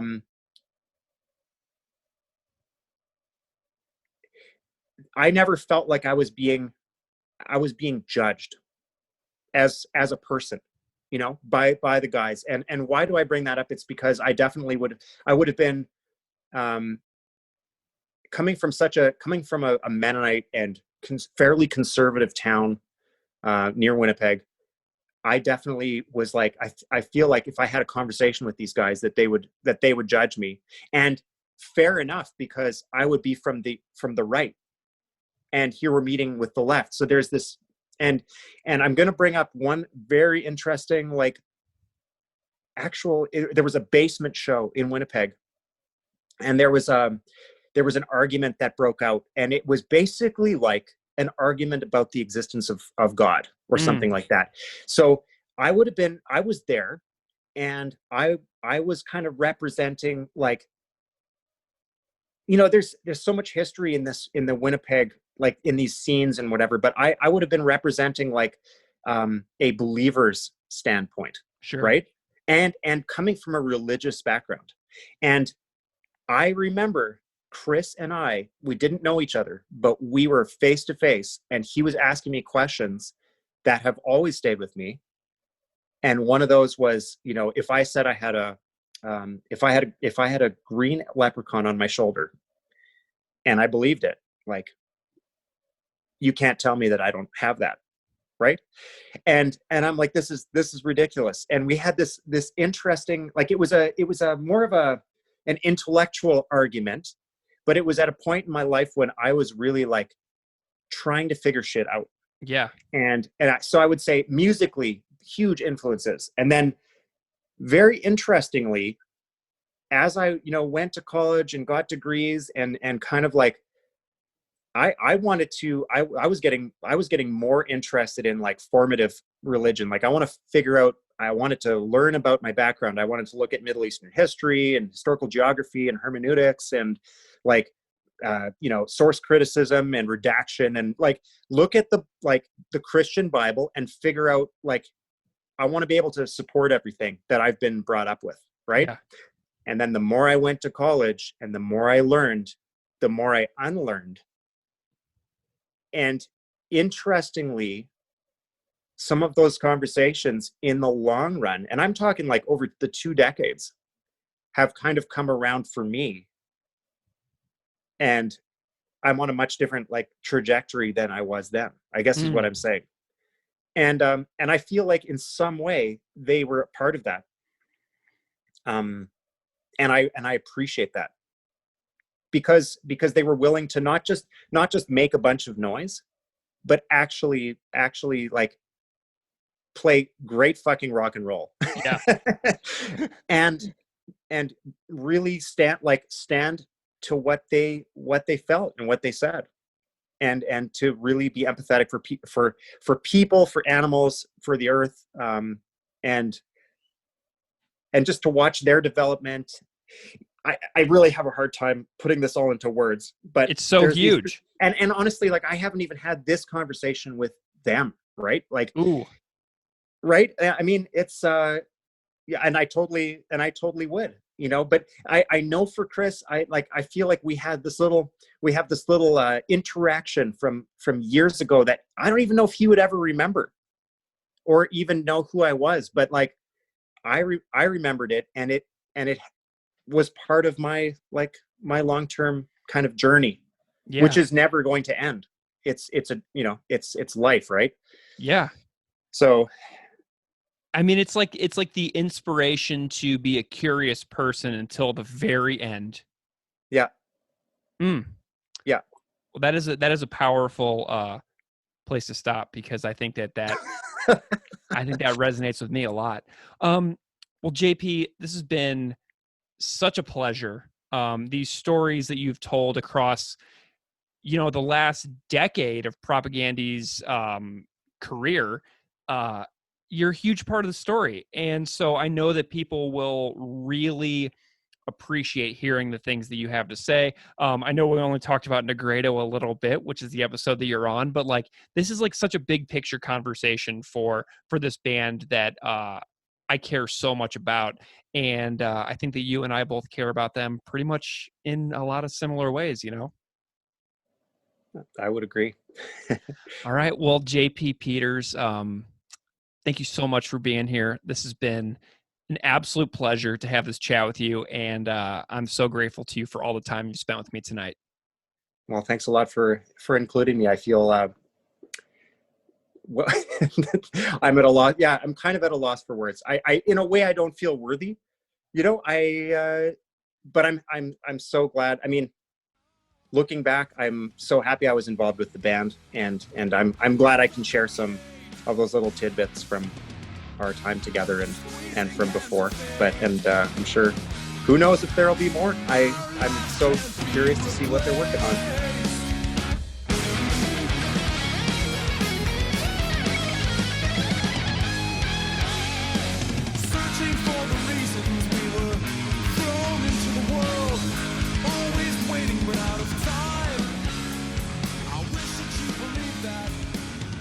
Well, that was my chat with John Paul Peters from Private Ear Recording. What an absolute joy that was to chat with JP Peters. Thank you so much, JP, for coming on the show. I just had such a blast. We went all over the place in that conversation, and I really hope that all the folks out there got a lot out of that, because I tried to get as much out of JP in one single conversation as I possibly could about what it's like to work with this band, what it's like to produce the records, how challenging this process is, and what it's like to work with all the people that have been involved with Propagandhi over the years. So thanks again, JP. That was awesome. So Keith, how are you feeling about our conversation on Nigredo? Where do you want to start tonight? Yeah, I got to say that I had high expectations for this song before I ever heard it, because a fellow teacher and a Twitter pal of mine, Joshua, he teaches in Tallahassee, Florida. I remember him tweeting to Propagandhi saying, Nigredo might be in the top 10 best songs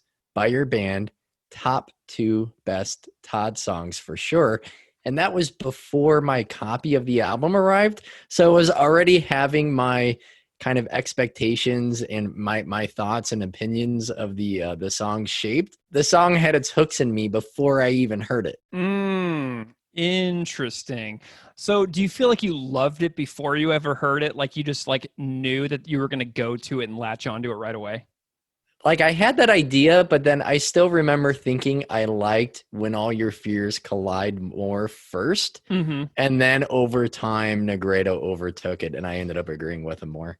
Okay, I also like this one slightly more than When All Your Fears Collide, but it is a razor-thin margin, but I think I have clear reasons about why I like this one more than When All Your Fears Collide, so I'll go into that. Now, Keith, are you ready to hear my theory involving the story arc of Nigredo? Let's hear it. Okay, so I have this theory that Nigredo is part 3 in a Todd trilogy of songs spanning 3 records. Okay, you ready for this? Track 1 in the trilogy, which you could also refer to as book 1 if you'd like to get super weird about it, is This Is Your Life. Track 2 or book 2 is Dark Matters. And track 3 or book 3 is Nigredo. I see Dark Matters as the second book of a trilogy.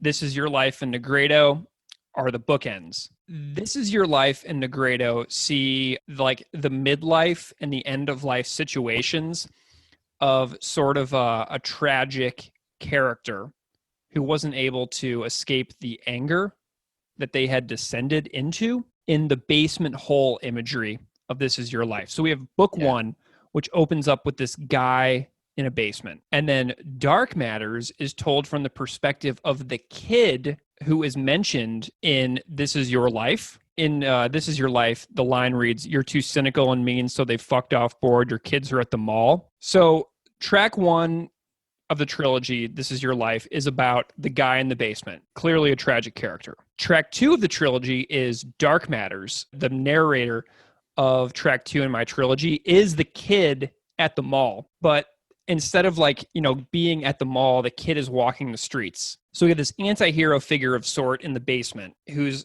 can be sympathetic. You feel badly for it. And then the narrative of that person's son who witnesses abuse and addiction at home, but who goes out and sees more of the same on the streets in Dark Matters. And then Nigredo is the major life lesson that the kid in Dark Matters learns after watching the figure from This Is Your Life pass away. I think the themes are there, as well as the descriptions that you gave and definitions and different meanings of Nigredo in the intro. So I see this as like a 3-part story almost, in the way where the kid who sees this suffering in the home also sees the addiction and suffering in the streets in Dark Matters, and then tells the story of watching This Is Your Life character pass away in Nigredo. So that's my trilogy theory spanning 3 records here for these 3 songs from Todd. Some Propagandhi fanfic. You heard it here first, everybody. So, to me in this song, we have like an utterly human story of the frailties that could possibly take shape in any of us. And like this record is filled with those. In a Victory Lap interview, Chris said, "But now everyone is already up to speed the minute it happens, and Propagandhi is taking part in the conversation too, which gives us license to feel like we don't have to write a song about a trade agreement. We can, up to the minute chime in with like a stupid, sarcastic remark." I think he means like on Twitter, and then it's done. Like they're moving towards more of these stories of human frailty, as we sort of talked about in the last couple of episodes. You know what I mean? Yeah, and I think the song is clearly about the untold numbers, loved ones reduced to statistics and the struggles with substance abuse. But it cuts a little differently for me. Like I said, it was pretty early on owning the album that I started connecting the lyrics with the death of my stepdad in 2015. Although the circumstances, I think, are different between the description and the story in Nigredo. My stepdad didn't struggle with alcohol or opiates. He was addicted to conflict and aggression and cruelty in many ways. He had this constant air of tough guy confidence, and much of his energy was spent making jokes at the expense of others, even if he was just trying to get a rise or a laugh. So conversations were kind of always on edge, or just maybe one jab away from things collapsing and going too far. And it took me a long time to see through his bravado that he was a terribly insecure person, and the easiest way he could lift himself up was usually just to put others down. But I still loved him, despite all of that. He was many times somehow like the one person in my family who knew the right thing to say when things are really hard. And because he was often so mean, it actually really meant a lot when, he was really kind, or, he always called me and my brothers, his like nickname diminutive was always just buddy. He would just say, "Hey, buddy." So when he called you buddy, it was like, it felt like it really meant something, because so often he could be just mean. And so I think that's how I knew it was about addiction. And that's how I saw this. For me, it just kind of like putting my own personal stamp on it. It kind of hijacked my brain in a way. So I would imagine then, having said all that, that you may connect very deeply as well to This Is Your Life. Yeah. From supporting cast. I don't know if I made that that connection though. I see a lot of similarities, like literally every time I would go to his house, he would be in his recliner watching TV. And that's almost the visual to a T, just not in a basement. That in a way, yeah, Greg, I don't think I made that connection. And if it wasn't so much like yelling at the TV and it wasn't really yelling about politics, it was always just kind of like on edge with other people or trying to have like a witty thing to say that often was just not witty. It was just cruel.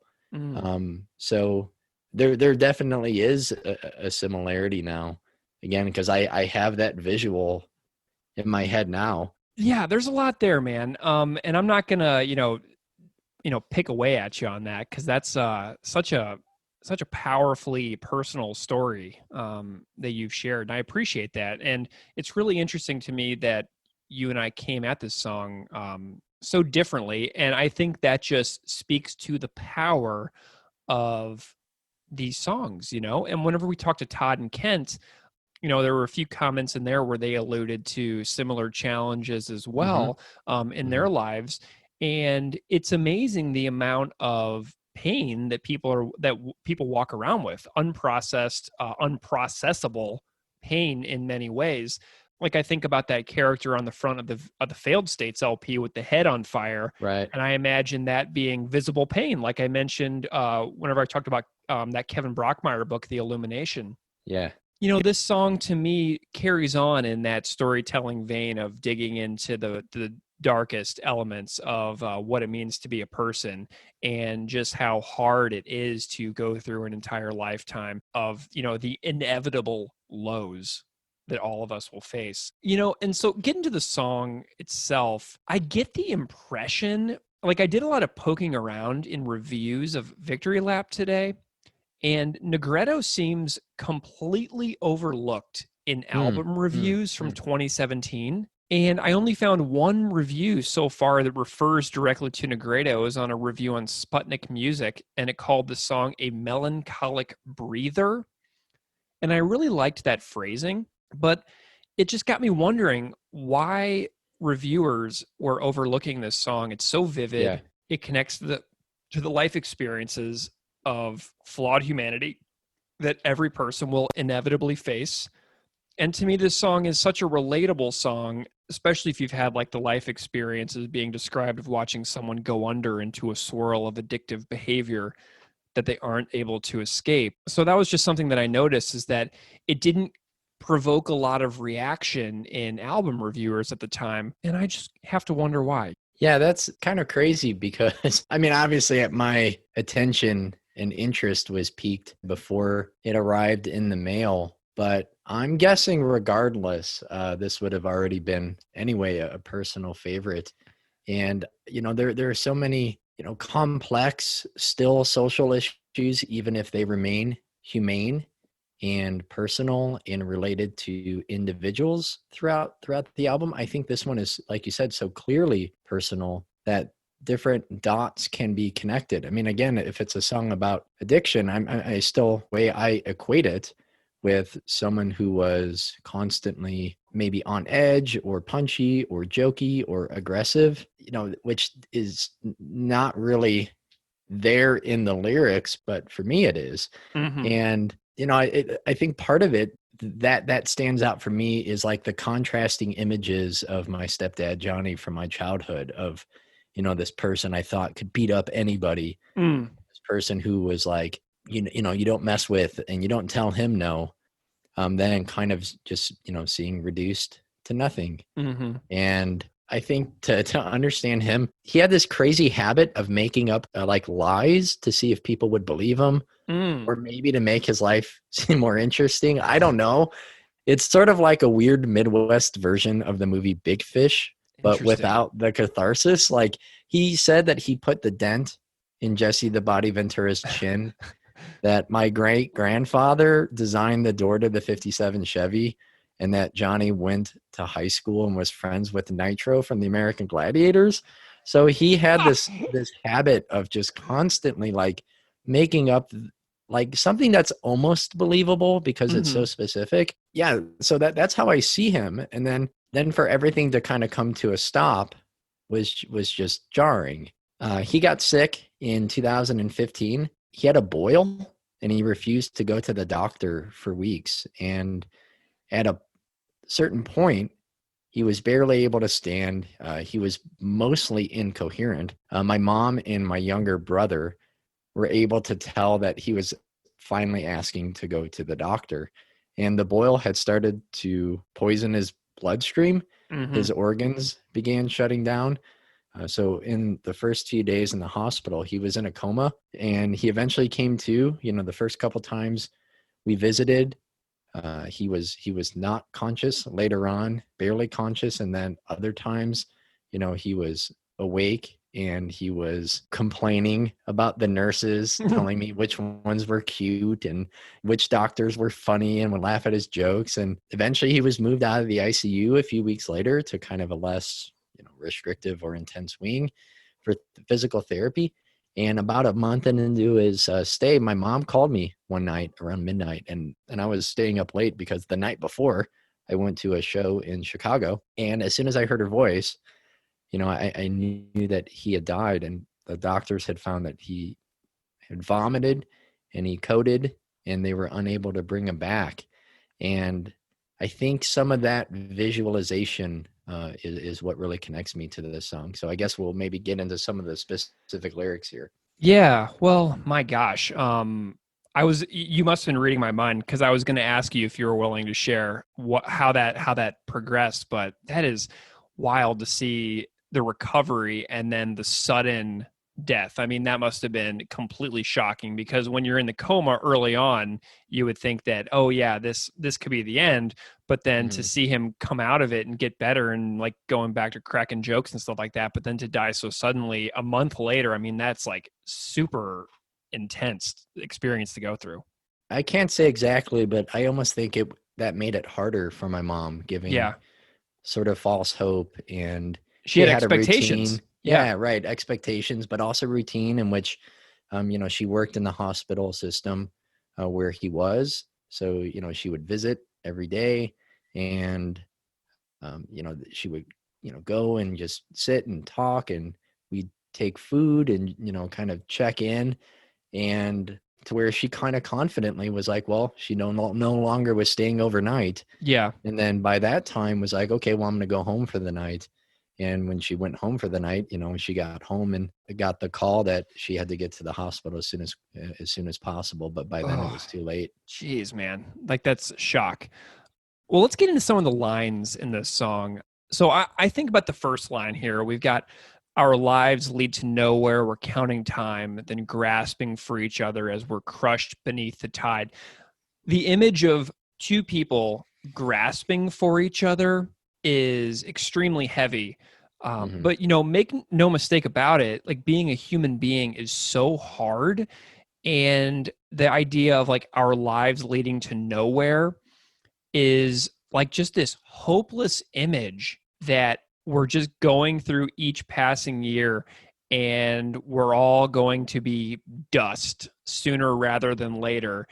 And, we will have existed, but our lives lead to nowhere is tough, man. And I think about Buddhism in this line, like the first noble truth is the inevitable unsatisfactoriness of life, regardless of your station in life. Like, you could be the richest person in the world, or, an alleged billionaire, and still be a completely miserable human being, lashing out at the world. Or you can be, totally, have nothing, but still experience happiness. But this image of our lives leading to nowhere is to me, about the inevitable suffering that we all go through, the malaise of daily life, the monotony, the routine, the grasping for dreams, for goals, for other people, for loved ones.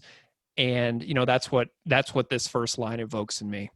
Yeah, Greg, I don't think I made a connection, but until you really said it, as many times as I listened to this song, the burial practices of the groups in parts of Siberia where they would bury people like clutching each other. And if you've ever seen those images, I think actually Darkest Hour used like a photograph as one of their album covers of, two skeletons essentially holding each other. As you were reading that, even though I went over, the lyrics today, that came into my mind, and it still seems to maybe fit in a way. But what I think is interesting about the opening lines is that someone could mistake them for nihilism, but I think that's clearly not the case.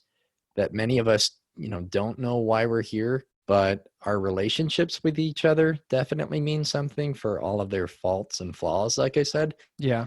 And that the journey gets cut short too often by pain and suffering in whatever way that happens. The contrasting image of the final flight and plunging into Nigredo's endless night. There wasn't like this phoenix, there wasn't a rebirth. It was just an empty nothing, which almost then means it's more important because this is it to make it meaningful. And the word choice throughout the song is so spot on. I mean, suffocate, squeezing, crushed, drowning. I mean, the song has the weight on the chest feeling to it. If Physical you really pain. no kidding. I mean, you don't even need to like look at the liner notes. Todd's voice is so clear to take in those ideas with the music. I definitely feel that weight when I listen to it. But yeah, well, and then also it's like, why are we here? That the line says, searching for the reasons we were thrown into the world, always waiting, but out of time. I wonder how many people out there are like me who sometimes when things aren't great wonder, why am I even here? Why was I born? I didn't ask for this. Maybe I wouldn't have even agreed to it had I been asked about it. The monotony of life can be so powerfully overwhelming that it just seems endless some days. Like sometimes I feel like I feel like this line, searching for the reasons we were thrown into the world, I feel that line in my bones so often it scares me. Like wondering, why am I here? But also at the same time feeling like life is passing by in an instant. It's like, why am I here?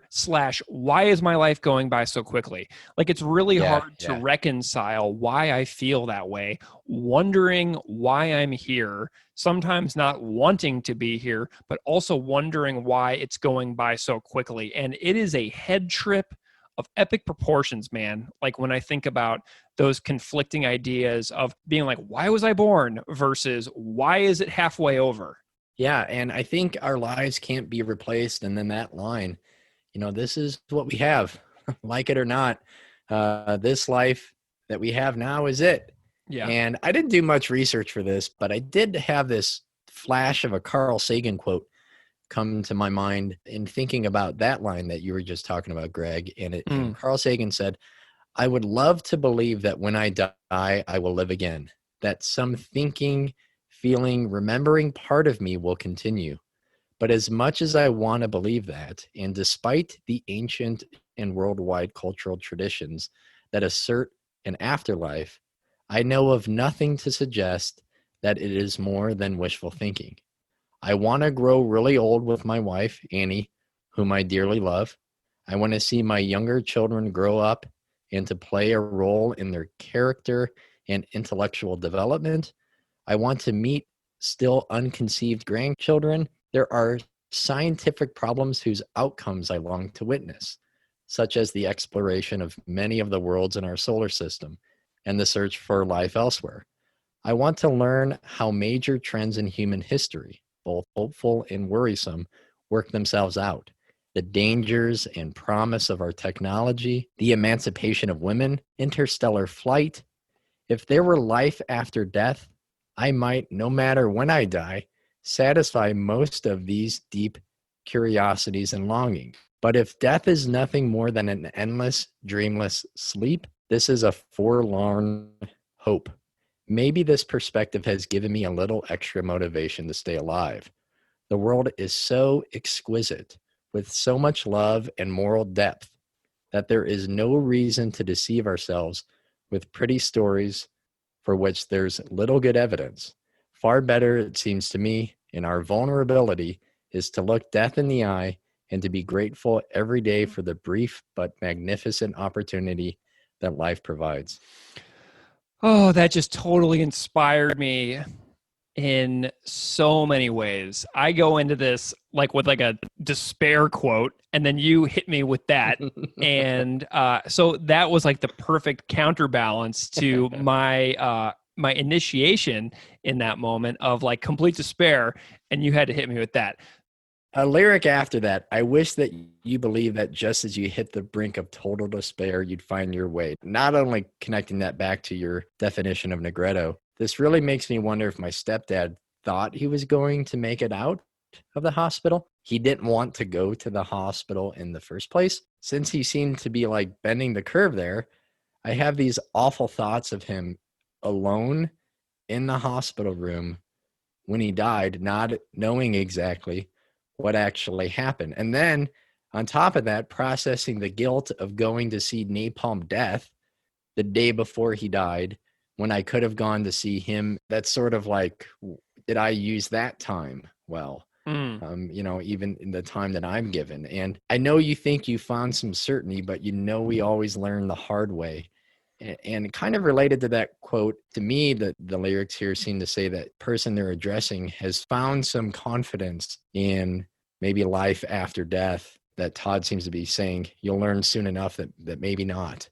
And if you get lucky, you'll be the last to leave, and you'll watch the burning out of everything. I thought of this today for the first time in decades. When I was a kid, I caught an interview on TV with cast members of Interview with a Vampire, a movie I've never even seen, but I vividly remember this.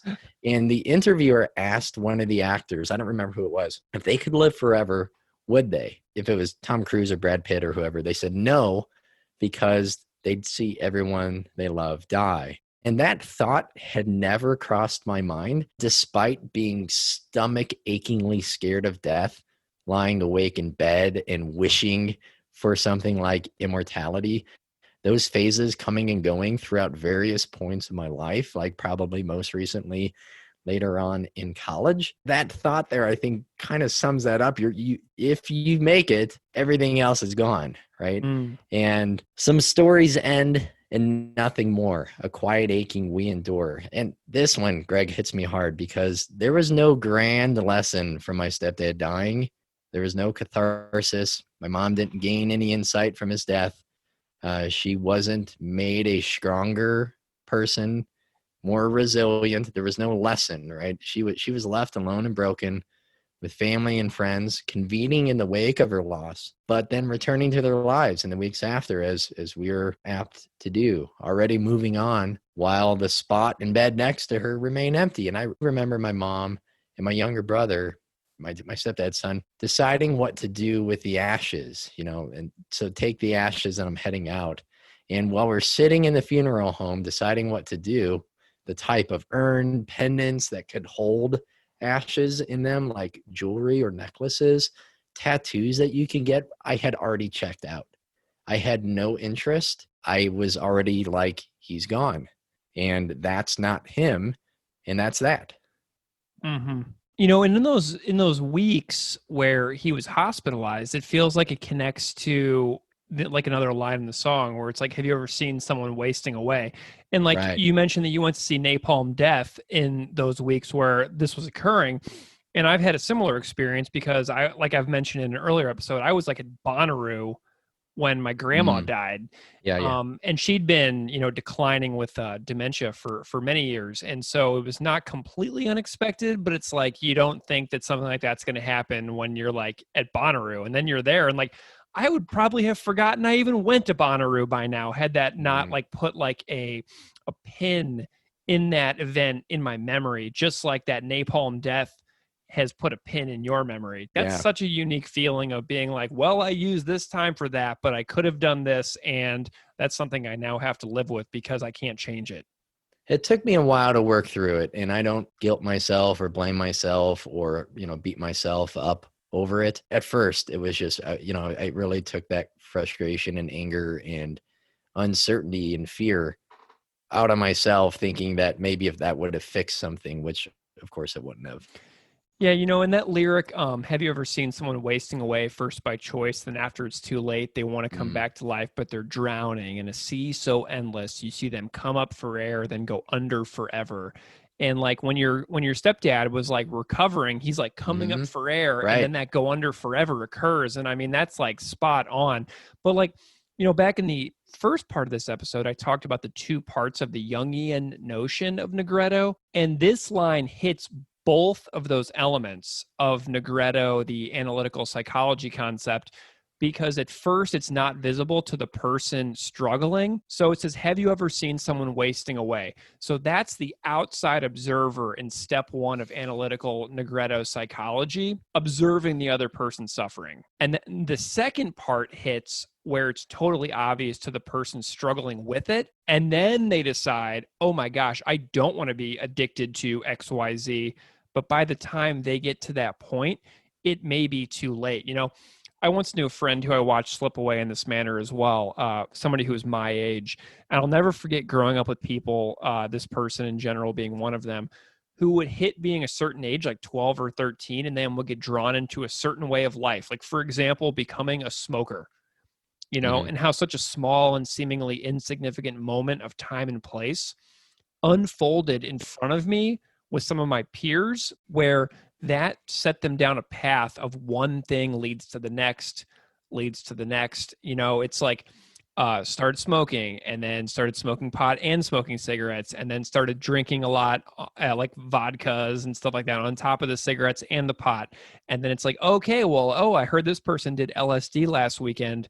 And then, oh my gosh, did you hear that they were doing cocaine lines at that party the other day? And then it's one thing leads to the next, leads to the next. And it's like the certain type of personality that you have to be going down this road and not being able to be, subjectively viewing oneself as being like, I have a problem. Hmm. But everybody else from the outside objective view is Hmm. like, Hmm. that person is doing that. And oh man, that is dangerous stuff. And oftentimes, like, I had these visions of like being at parties where I'd walk into like a cloud of marijuana smoke with like cocaine on the table. And we're talking about like 16-year-old people with their parents upstairs.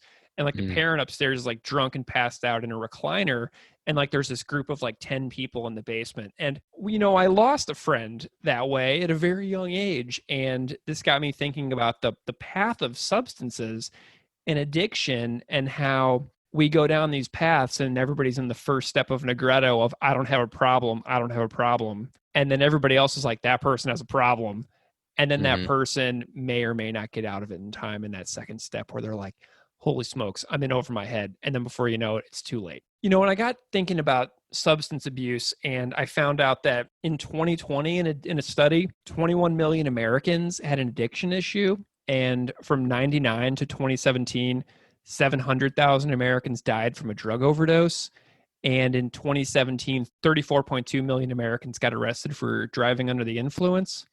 Alcohol is the most widely abused substance in the United States, yet alcoholism is often left untreated. And I think that's what this song is about, being sucked under forever in this like endless alcoholic disease. And, every year worldwide, alcohol is the cause of 5.3 deaths. So 1 out of every 20, apparently. And, 300 million people in the world are reported as having an alcohol use disorder. So there's so many issues. And, in Canada, I found a study that said in 2012, it was determined that 18.1% of Canadians met the criteria for alcohol abuse or dependence at some times in their lives, many of which were in that past year before the study. And that number grew to 19% in 2016. So alcohol by a wide margin is the most abused substance in Canada, which I just found interesting in relation to the line of, they're drowning in a sea so endless, you see them come up for air and then go under forever. Thinking about my friends, Hmm. thinking about our lives, thinking about addiction in general, and all the suffering that this leads to. And earlier you mentioned about the squeezing hands of fate and our lives can't be replaced. I just have one more thought on that line. The perspective of calling everyone to take notice of like the limited nature of our existence in this song is important here. The squeezing hands of fate, our lives can't be replaced. And I turned 37 in like 10 days, and it feels like just yesterday I was like in freaking college, man. And just bam, I'm 37, and I have bad habits just like everyone. And Todd in these lyrics is like almost pleading with me to stop my bad habits before it's too late, so the people around me don't have to feel pain because of something I'm doing. So, Yeah. As he talks about the squeezing hands of fate, I'm like about to be like, oh my God, I'm gonna be 37. And it's like, your fate is squeezing you. You can change. So it's like almost like a curtain call of like being like, come on, man, get moving. Like, you're not dead yet. You got a lot of years where you can do a lot of good things, and your life can't be replaced. So let's get moving. It's Jacob Marley from A Christmas Carol coming back to warn us all. Yeah. So let's talk about the music for a little bit, okay? So this song has such a unique arrangement that it took a long time for me to really appreciate what was happening here. I don't know if you've thought about the structure of this song, like the three distinct parts of this song. But this song has some super unique characteristics within the Propagandhi catalog that I think are really important to discuss. Do you think that's a good place to start, like the structure of the song? For sure. Okay, so check this out. First of all, the first 15 seconds of the song with that drum intro is one of my favorite Propagandhi sections ever. That first 15 seconds, so much happens. So it's a heavy hitting intro with fantastic drums, and so there is no singing for a minute and 8 seconds out of a 4 minute and 13-second song. The first minute and 8 is just music. That's wild. That's a long intro. That's a quarter of this song is just intro, and it's not as long as the Note to Self or Last Will and Testament intro, but the long intro stands out a lot to me here. Something else that's really intriguing is that short guitar solo from 140 to 148. It's so ripping. It's chaos. It comes out of nowhere, less than halfway through the song, and after only 2 stanzas of vocals. Like, that guitar solo has such an unorthodox placement, and I think that's what I really love about it, that there's only 2 stanzas of vocals, and then this guitar solo that just shreds for a short period of time, and then just vanishes as fast as it arrived. After that, we have like an intermission in the song from 218 to 240. There's like a distinct break. And then from 240 to 335, it's got that like almost like a 90s emo thing going on. It reminded me of like listening to like Mock Orange or Elliot or American Football or Cap and Jazz, something like that. So it starts off as this rager, lightens up as Todd is singing, then gets like 90s emo, and then ends hard again. And the last 37 seconds is so pummeling, and the drumming is so good. The last 37 seconds is everything I love about Propagandhi. So tell me what your thoughts are, because I have just thrown a lot at you. The drum intro sets the tone for what's to come. It's like this metallic dirge with guitars that are pleading, I think, just as much as the lyrics are. There's the searing lead in the beginning, and that's throughout, and it consistently churns and shifts and pauses.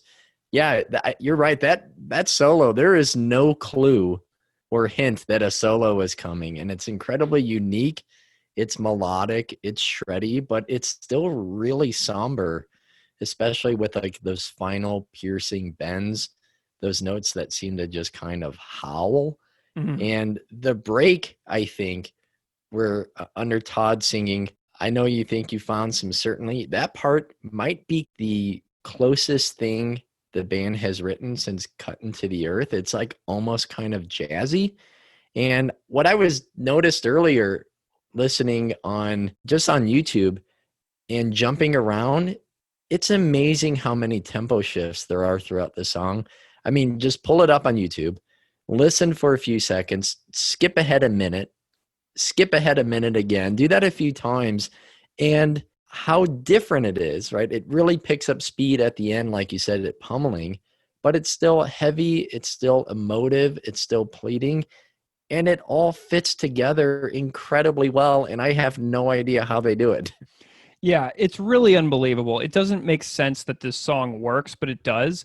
And like, something else I was thinking about today, after talking to JP, I was thinking about the sound of all the different Propagandhi records. Mm-hmm. And I know that Chris has mentioned on his Patreon a bunch of times about how he feels about the drum sound and the drum editing on Today's Empires, Tomorrow's Ashes, and the way, like, when he listens to that record, it doesn't sound to him how Jord sounds. Do you know what I mean? Mm-hmm. He said it doesn't sound like Jord playing drums. It doesn't sound like a real drum kit. I know that it's like editing and samples and stuff like that, like a trigger pad or whatever, and a lot of it. But, the drums are something that stands out to me on this record that JP made and also on Failed States, because the drums sound so real. Chris has talked about how it doesn't sound real to him on Empires. And if you compare the drum sound on a record like Victory Lap or Failed States to how they sound on Today's Empires, it's a totally different drum sound. And like when I listen to Empires, obviously the drumming rips and everything, and it's like so wild, but I hear drums that don't sound like anything I've ever heard when I watch somebody play drums in person, or when I go downstairs and play my drums in my basement. My drums that I'm playing in front of me don't sound like the drums that you hear on something like Today's Empires. But when I listen to the drums on Victory Lap and on Failed States, I hear actual drums, like if I walked down into my basement. And that's what I really loved about my conversation with JP, was he told me about, like, the reality of the sounds that are being captured. So it's just such a real sounding album in general. And that's something that I love about how strange it all is, because like there's nothing faked or manipulated about the sounds that we're hearing. I feel like it feels so real. Yeah, the drums are so complex. And I said before, I don't have the ability to describe what I'm hearing.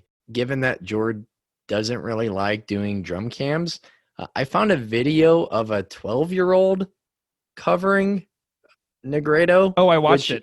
It blew me away. And so, like always, I got to tip my head to Jord for blowing my mind, writing and composing and playing this. And also monster shout out. Just Google that video, 12-year-old covers Nigredo. And being able to see those things makes it easier for me to notice the things that maybe I don't hear as a non-drummer. I'm going to put that on Twitter. I'm doing it literally right now. I'm putting that video on Twitter right now. So if anybody's listening to this episode and you scroll back in our Twitter feed a couple of weeks, I think, you'll find this video that I'm putting on Twitter literally right now. And if you're seeing that video getting posted on Twitter right now, that means that we are recording this episode right now when you're clicking that video. Woohoo! I love that. Any other thoughts on the music on this song? Because it's a wild one. Yeah, I think the bass throughout is crisp. It balances out the guitar chords that are higher on the fretboard. It adds its own weight, its own somber melodies that flutter and ring under Todd's vocals, which are just warm. They're also reserved. They're melancholic. They're dynamic. If half of the songs on Propagandhi's next album have Todd sing like this, it still won't be enough for me. Like First by Choice and After It's Too Late. Oh man, it is just a punch in the stomach, the emotion in his voice. And I gotta say, I think this is easily one of the best composed tracks on Victory Lap. It has twists and turns, transforming riffs. The compositional ideas I think are super unique. There are breaks and pauses that I think bands try to do, but without the success that they have here. Mm-hmm. And they highlight different elements of the band, especially like the quieter parts and the jazzier parts with Jord's drumming. And just like Chris had to be almost alone with his voice on parts of Victory Lap, like on Zoochosis and Comply Resist, I love that space that opens up that really allows Todd's voice and words to take the spotlight. all around, I think it's just one of the few songs that consistently elicits goosebumps from me every time I hear it. That is so cool. And I also love the fact about the performability of this song for vocals. Like if you watch live performances of this song, Todd can sing this song live perfectly, which I think is something that I really appreciate because, I think about some of his shredders. And like I mentioned on some of our other episodes, like I listen to some of those other like Fast Todd songs from like Empires and stuff like that. And I'm like, wow, this sounds exhausting to Yeah. to sing. And I think about the year that Supporting Cast came out when Todd wasn't singing any songs live. And I want songs like this from Todd because it adds to his durability as a performing musician where we can see the songs live. Like I love the Rippers, obviously, but like I don't have any interest in songs that break Todd down. When I go see Propagandhi, I want to see a healthy Todd. I want to see Todd who is able to do what he does. And so when I hear songs like this, I'm like, boom, there's another one that they can do live because Todd can totally sing that live without hurting himself. And, I just think that's super important because I care about people's health. And, I don't like, I know that he loves going nuts and like, he's like one of the greatest stage performers I've ever seen. And he's so into it live, but like, I love songs like this because I know that Todd will not be injured at the end of the show. Like his vocal cords will not be broken. And I was watching a couple live videos, man, and watching Jord on this song live, holy smokes, like that first intro. I know I talked about this in the Dark Matters episode, but these mid-tempo songs are where Jord is at his finest. Okay, so did you find any cool YouTube comments or anything? Yeah, one said, best song ever. Rest in peace, Mom and Dad. One I found is one of the best Propagandhi songs ever written, especially from my perspective as someone who had both an alcoholic dad who is in recovery. It's so great to hear a soft-spoken Todd Kowalski song. And another one I found is this song is depressing, amazing, but depressing. Is there any glimmer of hope anywhere in the lyrics, or is it just to be found in realizing our lives can't be replaced, so don't squander what you got? Yeah. Love that. What did you overall learn about life from listening to this song a lot this week? I don't think I have one single message, takeaway, or idea. Really thinking about it, I noticed I had what seems like these disparate threads, but I gotta say, aside from the personal stories I shared, this song makes me think about the people I've lost to addiction, students who have overdosed, friends who I will no longer see because of their addictions. All of the statistics that you shared, Greg, they speak to the truth that what we have isn't enough and how things are playing out isn't working. And this way of life isn't necessarily good. Scraping to get by, finding release and escape in something that often ruins ourselves and in the process can damage others and brings profit to a very small few. I don't know. I just think that I want to try to do my best to love and be kind and be supportive, to judge less, to listen more, to help, not just when it's convenient for me, and to really try to figure out what is going to make me feel like my limited time here was meaningful and useful. And I got to say, I've had a really hard few weeks at school and at home. And I'm fortunate, privileged, and spoiled that I need to remember that when I'm stressed and down, that I still have it way better than others, and to just try to like power through and making best of the moment. Yeah. I think when I think of this song, I think about all the times when human beings are on a precipice or on the cusp of a major turning point in their lives. And maybe I'm at one of those myself right now. I'm working through some stuff. I can't really quite tell, honestly, if I'm at a turning point or a precipice, but like it kind of feels that way in a couple of regards. I don't feel I'm at a particularly good place in my life, and I'm wondering how close to like some kind of like turning point I may be at. I feel like something big is on the way, and I honestly can't tell if it would be good or bad. And so I'm kind of having like a freaky epiphany here right now. And that's kind of what this song reminds me of, like, coming up for air and then, seeing if you make it. You know what I mean? I'm not saying I'm like in danger of hurting myself or anything like that. So if you're listening, don't be worried about me. I'm not doing that. But I feel like there's some intense days ahead. So I'm kind of feeling a foreboding sense of prediction, possibly. So that's kind of where I'm at when listening to this song for the whole day. It's kind of gotten me pondering some of life's mysterious turning points. So what are you going to rate this? I gotta say, when I saw Propagandhi last time in Chicago, when they played Anti-Manifesto, for me, like, that was a breather. I'm sure listeners are going to be angry hearing me say that, Greg. I am angry hearing you say that. I took a break from circle pitting. I caught my breath. I spend so much of the show screaming along every word, clapping random people on the shoulder and hugging them if I notice they're also singing. I do this thing where I tap them on the shoulder and I point at them. I'm like, you too. But when they played Nigredo, I screamed every word until I was hoarse. And I remember being in the audience, like just feet away from Todd, screaming, tears in my eyes, thinking about, the people I've lost in my life, the pain that hasn't subsided following that loss. Yeah. For our fleeting time here. And that hopefully we could do our best to spend that time lifting up others. Because of that, this is a 5 without hesitation, lyrically, musically. I wish I could sit down so many people in my life with the ideas in the lyrics to try to shift their path, to visit younger me, to make younger me make better use of my time, to maybe even do that now.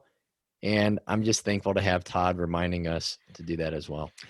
Yeah, I'm going to give this one a 4, but I have to say, I'm feeling almost like, it feels like I'm starting to understand why so many listeners were mad at us that we were doing this ranking thing, like when we first started this show, because like it feels like wrong to almost rank these. You know what I mean? I feel weird about it. So I'm starting to come around on being anti-ranking while also ranking. But I'm going to give it a 4. I know there are only 2 Todd songs on Victory Lap, and I went back and I looked at what I ranked When All Your Fears Collide, and I gave that one a 3.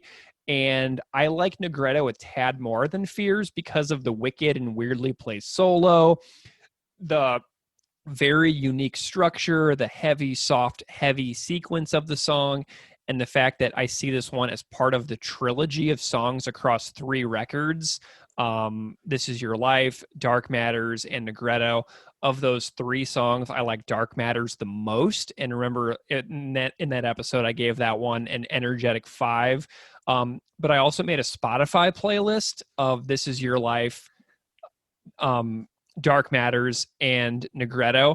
And that is, I listened to it tonight, right before we recorded, and that is 8 minutes of awesome. So if people out there, and it sequences well too, if anybody out there makes a playlist of This Is Your Life, Dark Matters, Nigredo, trust me, it works. So that trilogy to me is 8 minutes of awesome. But I'm going to give Nigredo as a standalone track a 4. So thank you so much for listening to our chat on Nigredo.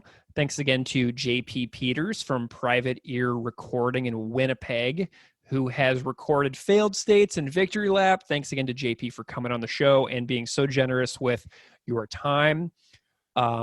If you want to find us, you can find us on Instagram and Twitter at the handle PropagandhiPod. You can email us at propagandhipod@gmail.com. I respond. So if you hit me up, I look forward to chatting with you. And so this has been a great time chatting about this song, Keith. Thank you so much for your stories and for being so open and vulnerable on this conversation. It means a ton. And I know that a lot of people out there probably really appreciate you for this episode a whole heck of a lot, myself included.